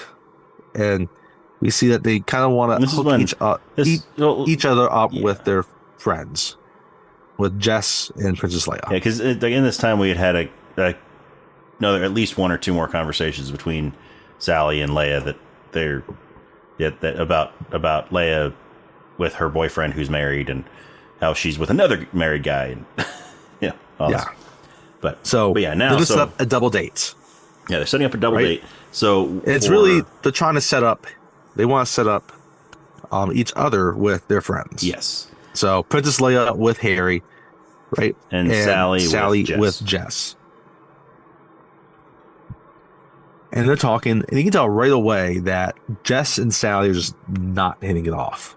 Yeah. Right? They're both the writers, but it's not happening. Yeah, it's not happening. And you can also tell the same thing between Harry and Princess Leia. Right? That they are just, they're friendly to each other, but they're not, they're not hitting it off. There's no chemistry. Right. And then I love how Sally starts to order. She's like, I'm going to have the radicchio. And Harry looks at Jess like, oh yeah, Sally is a great orderer. It's not just that she always picks the best thing on the menu. She orders in such a way, and it comes out. The chef has no idea how good it could have been. Right? He's trying to, talk Sally up. Mm-hmm. Right? And then Jess is like, well, I think restaurants have become too important. And then Marie decides to jump in on this, right? Mm-hmm. And there's times where you see Harry and Sally looking at each other like, It's like, wow, this is not going as well as we thought. And we're like, oh yeah, well, restaurants are the people in the 80s, but theater was the people in the 60s. I read that in the magazine. And then Jess is like, I wrote that. I wrote that. and Princess Leia's like, you really? Did? You did? It's like, yeah. And it's always great to know that people appreciate your work. And then they decide to switch spots at the table. Mm-hmm. Now, Princess Leia is sitting next to Jess, and Harry is sitting next to Sally, and they are hitting it off just like that. Mm-hmm.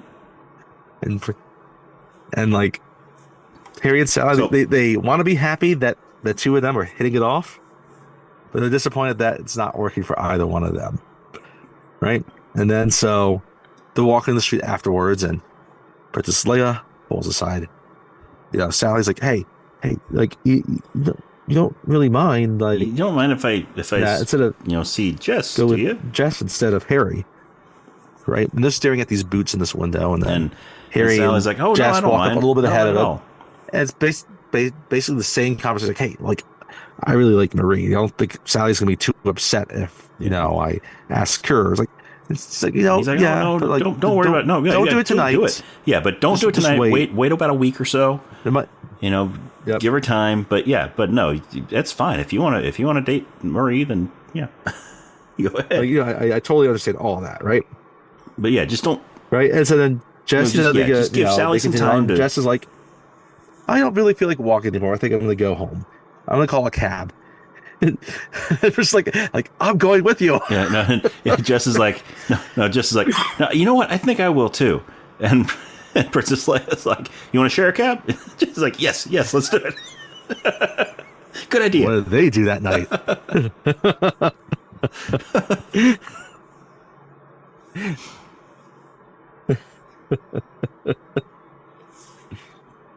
So then they get in the cab and they drive off, and Harry and Sally walk down the sidewalk together. And so now, scene of one of those couples that talks about that. Maybe this is where you get our... I think this is Donna Hardy. I think this is that couple. Yep. And it's a nice little story. I can't remember all the details, but it's a nice little story. Mm-hmm. And we cut back, and you can tell this is the 80s because they're in the sharper image. Yes, they're in the sharper image, and they are getting a housewarming gift for Jess and Princess Leia. Because they're moving in together. Right? Because they really hit it off. This has only been a few months, right? And Sally just says, what's the truth about our sharper image? Like, we're never going to find anything in here for them. We should have gone to the plant store. Right? And you're like, oh, no. This is the perfect thing. It's one of those singing machines. It's a little karaoke machine. Yes. And he starts singing from the music. You just put the tape in here. No, it's from Oklahoma. Oklahoma, that's right. He's Oklahoma. So you just put the tape in here, and you get the mic, and this is your accompaniment, and you sing. Now this one's from Oklahoma, and so he starts singing, and he gets her to kind of go along with it. He's getting into it. Oh, yeah. He's being Billy Crystal showman. He's getting into it. And as she's singing, all of a sudden he stops, and his eyes just drop. And she's like, "Oh, I know, it's my singing, isn't it?" He's like, "No." We find out why his eyes drop, and it's because his ex Helen walks in with her new beau. Yep. And they say hi to each other, and it's all awkward. And he obviously gets depressed. Mm-hmm. Right. So it cuts back to the apartment for Jess and Princess Leia. And Harry and Sally have a plant. They have a plant. They went. But they also talk about this other housewarming gift that they have. It's this coffee table. Coffee table has a wagon. This isn't a housewarming gift. This is a coffee table that Jess liked that he bought. Oh, that's right. Yes, correct. You are correct. And put it in there, and Jess loves it. Jess loves it, and table. Princess Leia doesn't like wagon it. wheel coffee table. And of course you do. You're a guy. And just like, oh, what's awful? And so she asks Sally what she thinks about it, and Sally doesn't like it. So then they ask, and Harry is just kind of staring off. Yeah, Harry's kind of just zoning out. Yeah, and then Harry's like, oh, And like he starts to lose it. Like we start out just like this, Hell and I, right? You know, we looked at some watches, we did all these things, and then everything. You know, he just starts getting into a lot of the backstory, right? Well, first when they asked him if he liked it, he's like, yeah, it's all right. Yeah. And then he went into all this about Helen. Yeah. And Sally's like, do you need to talk about this right now? And Harry's like, what's wrong with it right now? It's the perfect time. They're just getting together. They should know how this could end, right? It's like, in some time, you'll be fighting over this dish. And you just find some dishes just laying around, right? It's like, I mean it. Put your name in your books, everything. Put your name on everything. Like, you're going to be fighting over everything. You're going to be fighting over who's going to get this coffee table, this stupid wagon wheel coffee table. And then he starts to go to the door. And Jess is just like, I thought you liked it. It's like, I was being nice. And so he storms out. And Sally's like, he just bumped into Helen. And they're like, oh, okay. And like, she leaves. His lady just looks at it, like, I want you to know that I will if never we ever break up, I will never want coffee. this wagon wheel coffee table. So he's just sitting on the steps outside the apartment, and right, it's like, you know, yeah, no, I'm sorry, Sally, I shouldn't have done that. It's like, Harry, you got to find a way to express your feeling. You don't have to find a way not to express your feelings every moment, right? And now they kind of start getting into an argument, right? It's like, Harry's like, no, you need to get angry sometimes, right? You got to cross, you know. And Sally's like, but you know, you're going to cross the line here, Harry. He's like, no, so what? It's at the end of the world, crossing the line, right?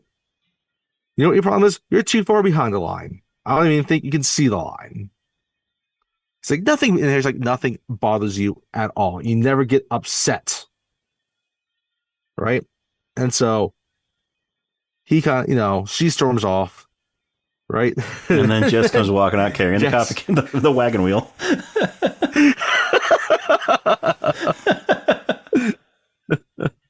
He's taking the wagon wheel out.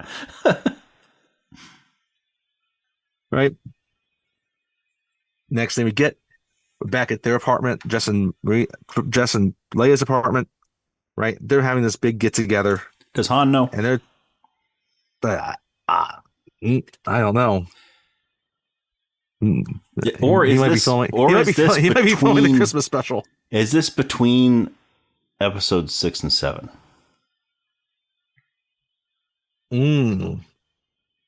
That must be it. Yeah, must be. Or, you know, he could have been.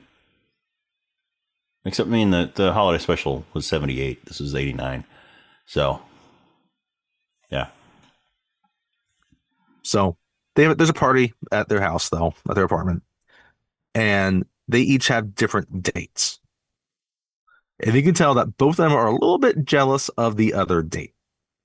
So I was like, don't you think she's a little young for him? Right? And Harry's like, then Harry wants to talk to Jess, like, about Jess's new book. Right? And Harry's like, no, don't you think that guy seems a little too stuffy for Sally? Right? They're trying to find all these flaws in these people. Yeah, because they're laying in bed and Sally called Leia. And then while she was on the phone with Sally, then Harry called Jess. And so they're having conversations with them right next to each other. Well, this is before that. This is at the party at their apartment. That happens later. Oh yeah. Wait, oh yeah. Yeah, you're right. So then, because this is what's about to happen, right? So then we cut, and Sally calls Harry in the middle of the night. Yeah, because they both have different dates. Yeah. Julian was this guy's name, but he's like, he's getting married, right? And so Harry comes over to her apartment in the middle of the night to console her over this guy being married. And he's like, I need a Kleenex. So picks up a box of Kleenexes, gives her a tissue, right? And she goes through the whole story about finding out about him being married. And yeah, I mean, Harry gives her a shoulder to cry on. right? Yeah, he sits there. He's very. And then she's like, he didn't love me. And then like, but then she's like, why didn't he want to marry me? Why didn't he love me? What's the matter with me? And then she's crying, and Harry's like, nothing's wrong with you. So like, I'm difficult. And Harry's like, you're challenging. It's like, I'm structured. I'm closed off. It's like that in a good way. So it's like, I drove him away. Yeah, I mean, Harry's being very reassuring here. And so I was like, I'm going to be 40. It's like, he's like, in 8 years. In 8 years. He's like, yeah, but it's coming. No, but it's just sitting there. It's not the same for men. Charlie Chaplin had babies when he was 73. He's like, well, but he was, too old to pick them up. And then they get even closer. It's like, I'm a mess. I'm crying and blowing my nose all over your sweater. It's like, oh, it's not my favorite anyway. It's okay. Yeah, it is not my favorite. And Harry's like, you know what? I'm going to make you some tea. And so I was like, no, could you just hold a little longer? And Harry's like, sure. And they hold. Mm-hmm. And then they stare each other in the eyes. Then they kiss. They kiss. And we know where kissing goes from there. Yep. Kids, kissing leads to sex. Every time. So don't. Especially after 2 a.m.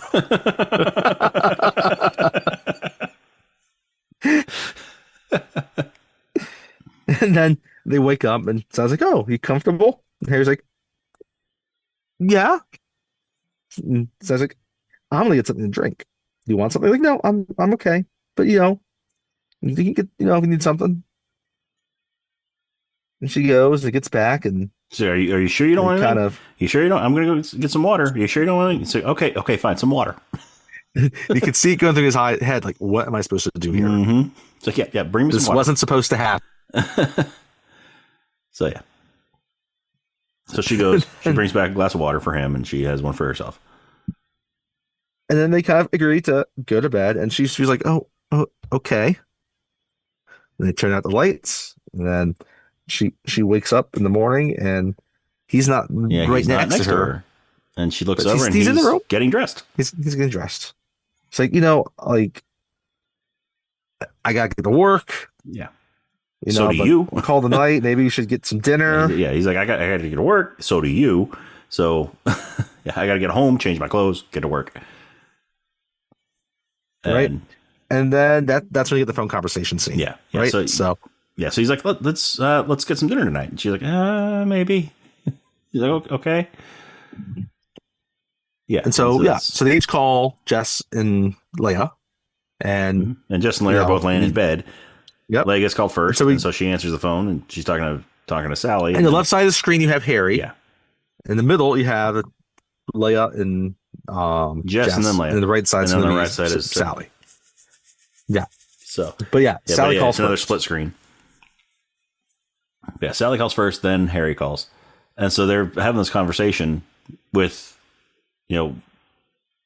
Jess and Leia are right next to each other, and. So Harry and Sally have no idea that they're talking to the people right next to each other at the same time. At the same time, yeah. And so I was like, "Oh, I did something terrible." Until Jess mentioned something, or like he answers a question from Harry, and then Sally's like, "Is Jess talking to Harry?" I'm like, "Oh no." And then it gets, they finally like, "Well," they cut to it, and at the same time, it's like, "We did it." And then Jess and Leia look at, "Oh, they did it." Like, they're excited, like finally. like, oh, it's that's great. Damn time. Like Jess, we've been praying for you. And Jess we've only been saying for 4 months that if only they would do this. And it's like, yeah, that's like killing 2 birds with 1 stone. Right. And both of them are like, Harry and Sally are both feeling kind of embarrassed and terrible about it. Mm-hmm. And like we just said, Jess and Leia kind of have the opposite reaction. Yeah.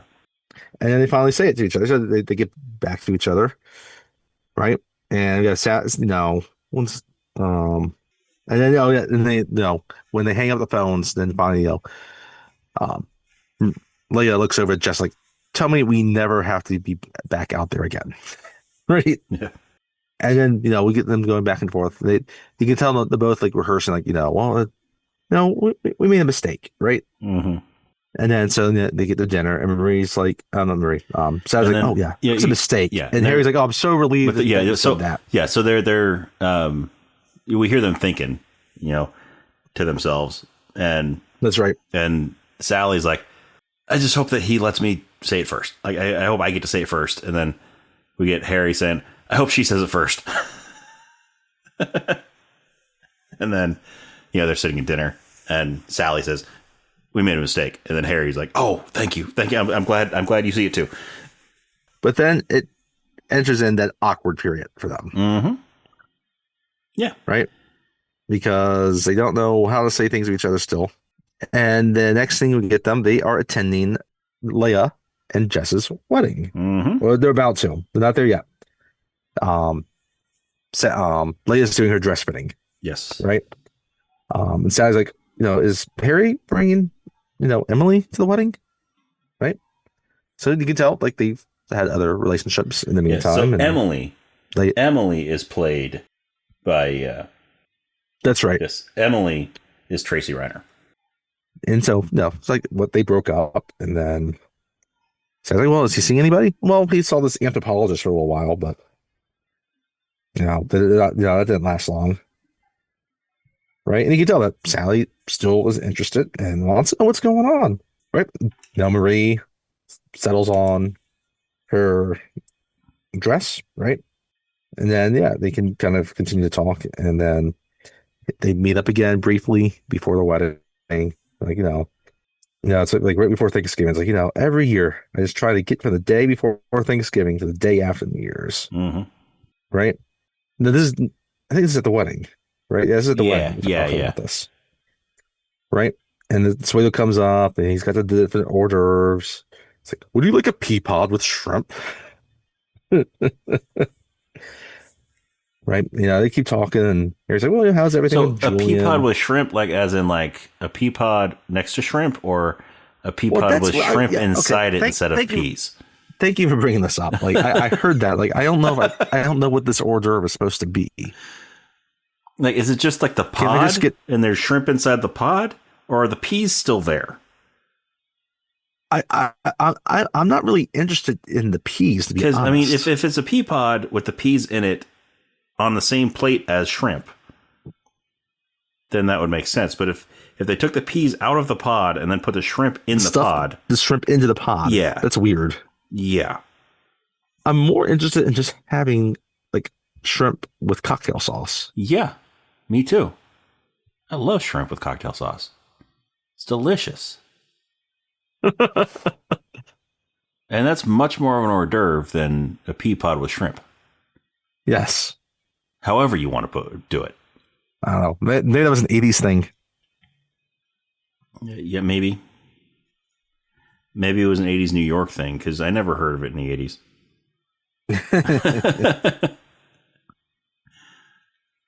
Right. So they're trying to talk. If anybody who's listening was around in New York in the 80s, and let us know if pea pods with shrimp was a regular wedding hors d'oeuvre, especially in Manhattan. Yeah.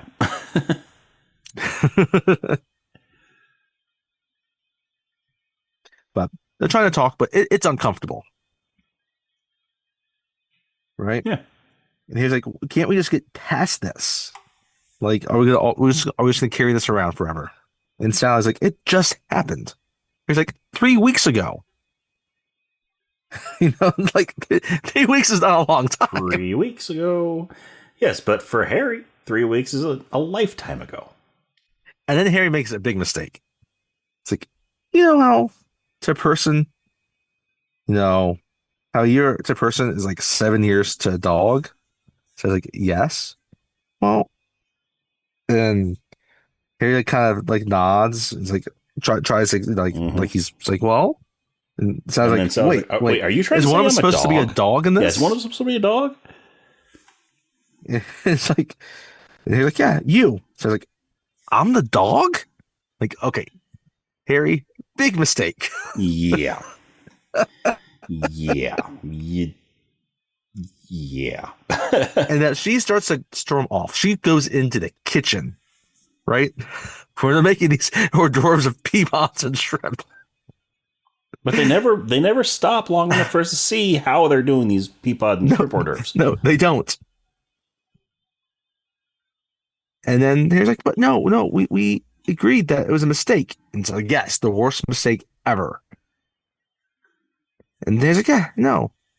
Like, yeah, I knew this is how this would happen. And so I was like, first, wait, no, I'm not someone. Right? And so second of all, I don't expect anything from you. Right? And they continue to talk, and finally, you get the coup de grace. So I was like, what are you saying? You took pity on me? And she says, fuck you, and slapstick shit out of him. She slaps in the middle of all these waiters. Oh, that slap, like, that's one of those slaps that reverberates through time. Yeah, no, that sent him back to the University of Chicago. Yeah. Yeah. There was some Harry going around the campus that just felt something hit his face. He thought it was the wind because it's Chicago. No, that was Meg Ryan, 12 years from the future. And then that's also the slap that made him recognize her on the plane. It's just, yes. It made him recognize her at the airport, and then on the plane, and then at the bookstore. It's also the one that reverberates both ways. It's the slap that instituted slaps giving. Yes. Yes. It's the original slap bet. So anyway, but the thing is, like, she's the maid of honor, or matron of honor. Or maid of honor. Yeah, maid of honor. Maid of honor. Matron of honor is married. Maid of honor. She's married. She's not married. And he's best man. Right? But Jess and Leia want to do a toast to Harry and Sally for introducing them. Right? Yeah, and it's right in the middle of their argument. And they're still supposed to do a picture together. Mm-hmm. So, how inconsiderate of the wedding. Princess Leia and Jess to do a toast to Harry and Sally right in the middle of their argument. I know, seriously, what are they thinking? I mean, so it cuts now. It's after the wedding. It's truly holiday season, right? So it's a year after the holiday stuff we have seen. mm-hmm. Now Sally has to get a Christmas tree by herself. She got a Christmas tree by herself, and she's trying to drag it up to her apartment. So before they had the two of them carrying it together, right? I'm kind of surprised that, like, I know it's New York City, so you're not going to tie it to a car. No, but at least net it to make it easier to carry. It seems like the Christmas trees were being sold very close to her apartment. Yes. Because they didn't seem to carry it too far. And here it seems like she's just dragging it down the sidewalk and then takes it in a door. Right. Like, you know. So, at least there's that. I live in the city. I've carried a Christmas tree about 3 blocks once, right? And you could do it. I mean, it wasn't a huge tree, granted, but, you know, it gets tricky because, like, you know, you get sappy on your hands. But anyway, so now she's got to do the tree by herself, right? And while, you know, it cuts through these different scenes kind of in that period between Thanksgiving and Christmas. Yeah, but also the city that you carried it through is Baltimore, not New York. Not so New York, no. It's, yeah, a different kind of city. Exactly.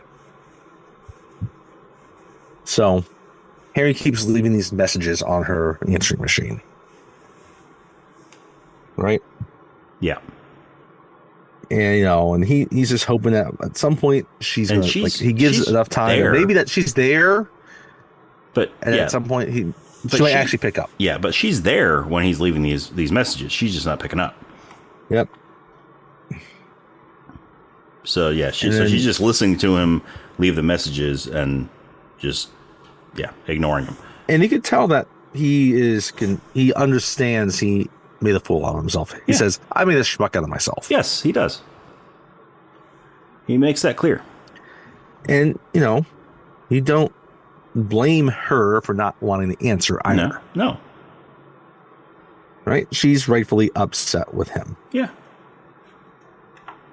And then finally, she does answer. I think it's funny how it kind of starts, right? Because he's like, "Oh, I didn't think you were going to..." Well, what are you doing? And then she's like, "Oh, I was on my way out." And I decided to answer the phone. Right? And he's like, "Well, what do you want?" He's like, "Well, I want to know what you're doing for New Year's. You going to Tyler's party?"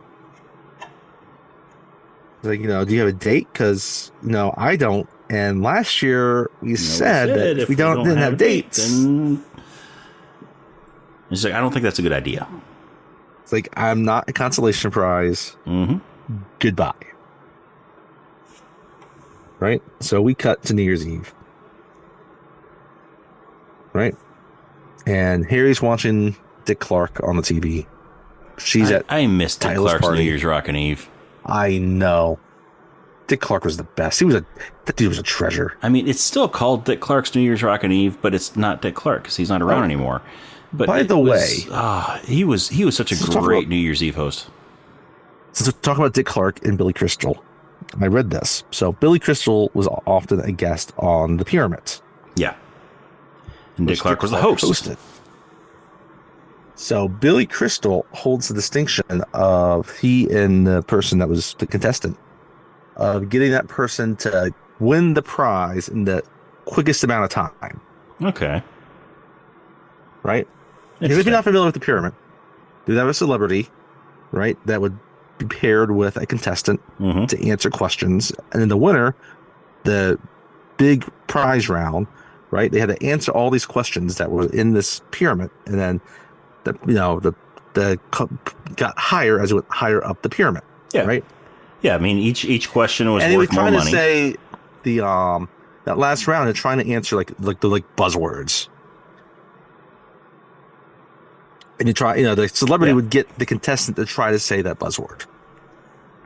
Yeah. So the celebrity would be describing this word without saying the word, and the contestant has to guess what the word is. Something like a tire, you would say you can only say like one word at a time, like round, rubber, car, rubber, right? That type of thing.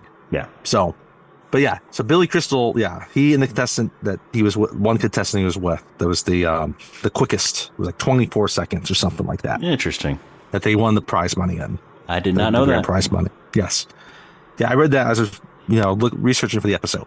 Anyway, so he's watching Dick Clark's Rockin' New Year's Eve. She's at this party. He's by himself. Dick she's in a nice New dress. Year's Rockin' He's Eve. in just not Rockin' New Year's. He's just New Year's Rockin' kind of in Eve. this nice lounging. Sorry, yes. He's in his lounge clothes, right? And he's eating pistachios, and he kind of a voiceover is like, "Oh, what's bad about this? Got Dick Clark. I have Malamars, the greatest cookie of all time. I'm also watching the Knicks, right? Mm-hmm. Game's over, and you can tell, as night's going further, he's lonely. Yeah. Meanwhile, it cuts to Sally, and she is at the party. She's at Tyler's party, and she's not really having any fun. Yep. And then you kind of get a voiceover of some of their, from their friendships, Sally's like, "Oh, do you think that we're friends, keeping us from finding someone?" Like, this is just voiceover. It's kind of in between the two of them, his apartment and Tyler's party, right? And then, Sally's like, she looks over at Leia. It's like, "You know what? I don't know why you let me drag this. I'm going to go home. I'm going home. I don't want to be here when the ball drops." Right. And so Leia tries to get her to stay, but she's like, no, I'm just going to go. I'm going to go home. Harry wants to get out of his apartment. He decides he's just going to take a walk. Right. And again, he's playing through these past conversations that they have, right? And then he passes, and then it gets back. Sally's like, "I'm going home." He's like, "You're never gonna get a taxi this time of night," right? And then cut to Harry, and his walk has taken him to Washington Square Park, right to the spot where she dropped him off. Mm-hmm. When they first met 10 years ago. And he's looking up there. He's looking at the big arch that they have there, and he's again thinking of these different conversations that they've had, right? And he reflects specifically back on that last interaction that day, right? And then he just starts thinking about everything. He decides he needs to start running. Yeah. And, Leia is still trying to get Sally to stay just a little bit longer. Right? And Harry, his pace is picked up. Yeah. Right? And now he is trying to get a cab. He's running. He's trying to get a cab. He weighs one down. He knows where he needs to go, and he needs to get there now. The cab doesn't stop for him, and so he just keeps booking it. And then you see him get to the destination. There's like 2 cabs that drive past him. They had their lights on. Yeah. Yeah, but they don't stop when he hails them. He should have pulled the Samuel L. Jackson on him. He should have. I guess actually that was someone else that pulled it on Samuel L. Jackson. Yeah, it was. Your lights on. Take me down here, or I'll get your medallion suspended. Even though Sam Jackson's not the cab driver, he was sitting in the cab, sitting in the driver's seat. So. Oh, he gave him a ride, though. Oh, yes, he did. We will eventually do that movie. He got a free ride, though. Yes, he did. Anyway. And so he gets through those doors. This is almost like, again, they can tell whether the cop, they're taking scenes from other movies or inspiration from other movies. Very much like The Graduate. Yeah. So he gets up there as Sally's about to leave. And Harry's like, and again, like, she's in a nice dress, party dress, a nice party, dress gown, right? And he's still just wearing like in loungewear. Yeah, what he was wearing at home when he was watching. He's like, I've been thinking, Year's Rockin' Eve. And the thing is, I love you. And Sally's like, what? He's like, yeah, I love you. And it's like, how do you want me to respond to that? He's like, how about you love me too? And Sally's like, no, I'm leaving. Right? And she gets like, she starts going towards outside. He's like, doesn't that mean anything to you? And Sally's like, no, like, well, no, I'm sorry, Harry. Like, I know it's New Year's Eve. I know you're feeling lonely, but you can't just show up and tell me you love me and expect me to expect that to make it all right. I mean, what am I supposed to say? Like, great, that settles everything. We can write off the sunset, like everything that's happened this last month. And like, he's like, well, tell me then, how does this work? And so he's like, I not like this. And then he kind of get the other iconic scene here, right? And it goes, Harry Connick Jr. is playing here now, right? Harry Connick Jr. is playing. Maybe this is why he got a spot in the credits and the others didn't. Yes. Right.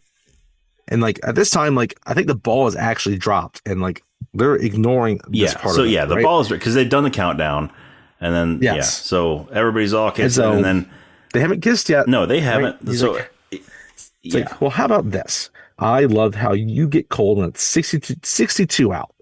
I love the way your mouth turns down just a little bit right there. I love how it takes you an hour and a half to order a sandwich. I even loved when you used my sweater for a Kleenex. I love it that after spending the day with you, I can still smell your perfume on my clothes. I love how you're the last person I want to talk to before I go to bed. It took me 11 years to figure this out. And I came here tonight because when you realize you want to spend the rest of your life with somebody, you want the rest of your life to start as soon as possible. Now Sally's starting to cry. Yeah, now Sally's starting to cry.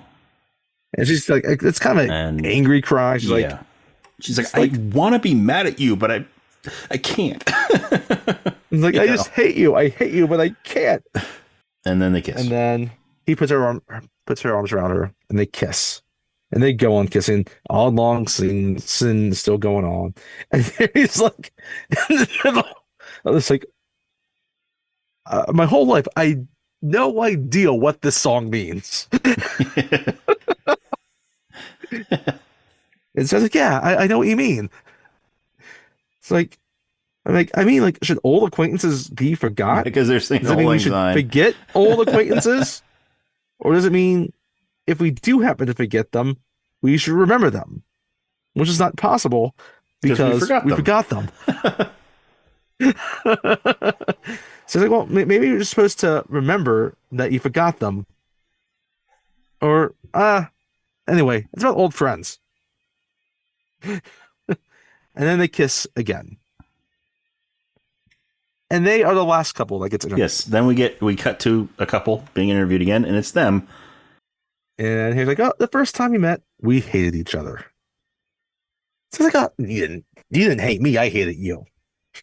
But the second time, he didn't even remember me, which he did. Mm-hmm. It's like, because he's like, oh, I did too, I remembered you. The third time we became friends, and we were friends for a long time. And we weren't. And then we fell in love. And then 2 months later, we got married. And so I was like, yeah, it was a beautiful wedding. He's like, oh yeah, we had this incredible coconut cake. And so I was like, oh yes, we had this really rich chocolate sauce on the side. Yeah, on the side. And he's like, yeah, well, because, not everyone likes sauce, right? And if you put it on top of the cake, it just starts making everything soggy and it drips down. And they continue. And then they cut and fade to black. Yep. And that's the movie. Now, in the original draft of this movie, they did not get together at the end. That's right. But Rob Reiner thought it was more appropriate that it should be a happy ending. Mm-hmm. Yeah. And I think they made the right choice. I do too.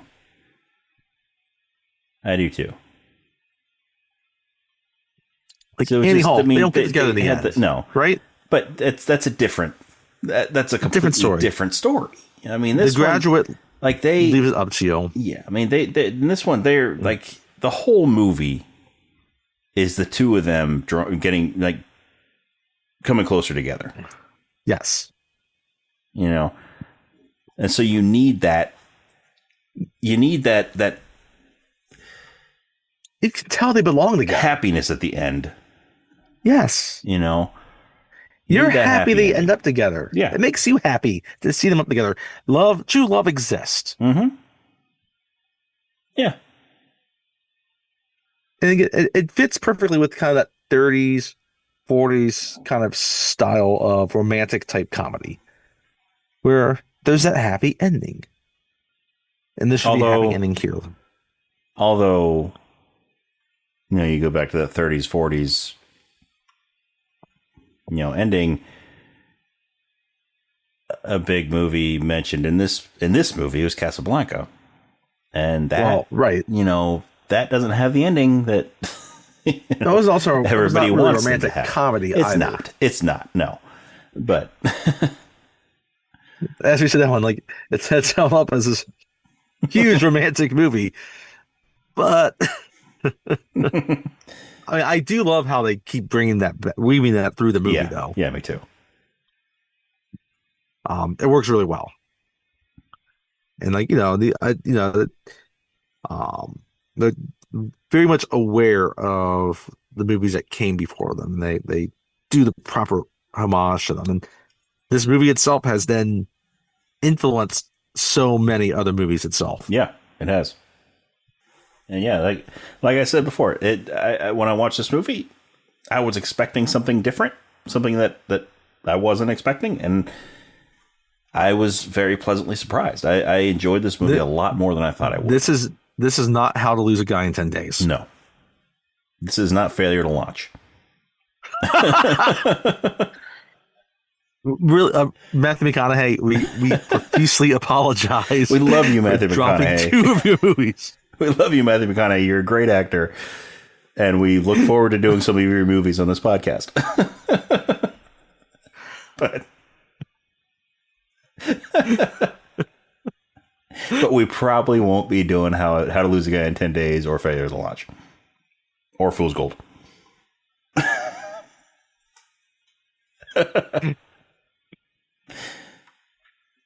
Yeah, it was, but it's cuts against that grain, and the performances, it's part of it, but it's more than just that. So it's really well done.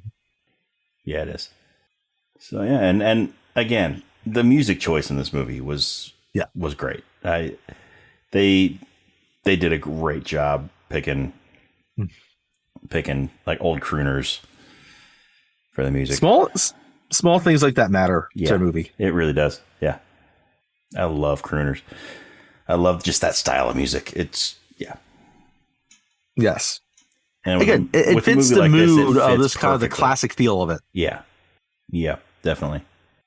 And that's also where, like I said, the opening kind of reminded me of the opening for Return to Me, where it's similar. They have similar music in that.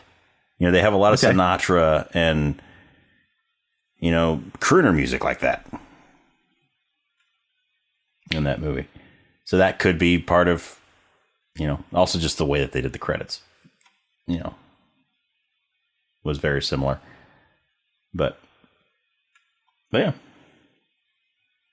that is When Harry Met Sally. We should do the Billy Crystal movie again now. We should definitely do another Billy Crystal movie. And I think City Slickers is definitely one that we should do. So, yeah. We're going to be doing at least one more Billy Crystal movie. I would be surprised if we don't do more than one.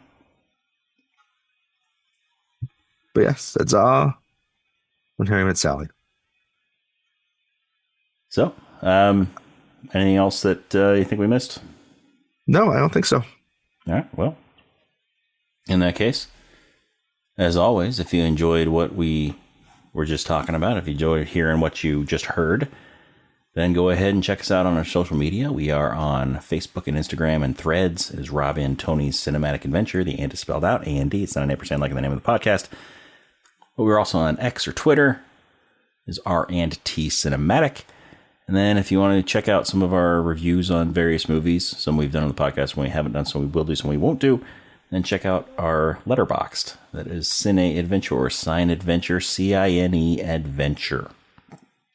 But yeah, then shoot us an email. Let us know what you thought about When Harry Met Sally. Our email address is robandtonycinematicadventure@gmail.com. Once again, the and is spelled out. It's not an 8% like the name of the podcast. But yeah, let us know what you thought. Did you love it? Did you hate it? How did you feel about it? Were you pleasantly surprised like I was when you watched it? What do you think? We want to hear from you. And then go to our social media, give us a like and a follow, go to your favorite podcast app wherever you're listening to us, hit that subscribe button, give us a good rating and a good review. That's how we move up in the standings and the search and the recommendations, all that stuff. So that we can broaden our reach and we can have more people that are interested in hearing what we have to say about these movies. Yep. Listen to us. But yeah, so that leads us to next week. Why don't you tell these fine folks what we are going to be talking about next week, Tony? Well, we figured that we should look back on one of the larger hits of last year of 2025. And it's one that kind of came up and surprised me when it was released and I heard about it. And became one of the higher grossing movies of the year. And that movie is stars Josh Brolin and Amy Madigan. Wait. We just did a Josh Brolin movie. Yes, we did. Josh Brolin's in a lot of movies. Really? He's like in everything now, right? Wow. I guess he is. I guess he is. I had never seen him before we did Running Man. I thought he was a brand new actor. I had no idea he was in The Goonies, a movie I grew up loving. I had no idea he played Thanos. I had no idea he was Cable. Hey, he was also Llewellyn. And he just kept getting chased by Sugar. Yes, by Sugar. No, Josh Brolin is up there in like with. He's close to Harrison Ford in the number of movies we've done of his. Yes, and we're adding to it next week with Weapons. He's got to be at least tied with Arnold at this point. Yes, but yes, we will do Weapons next week, which I'm excited about because this is a movie that I have not seen yet. So I've heard fantastic things about it. I wanted to see it when it was in theater, but I didn't get a chance. So yeah, I'm looking forward to doing this one. It's a big topic last year of conversation. And yeah, and I think it fits because it's an original movie like Sinners, which we've done already. Yeah, in fact, when we did Sinners, we were debating whether or not we were going to do Sinners or Weapons at that time. That's right. So I'm looking forward to talking about this one, seeing kind of what we think about it. Yeah, I am really looking forward to this one. So anyway, join us next time for Weapons.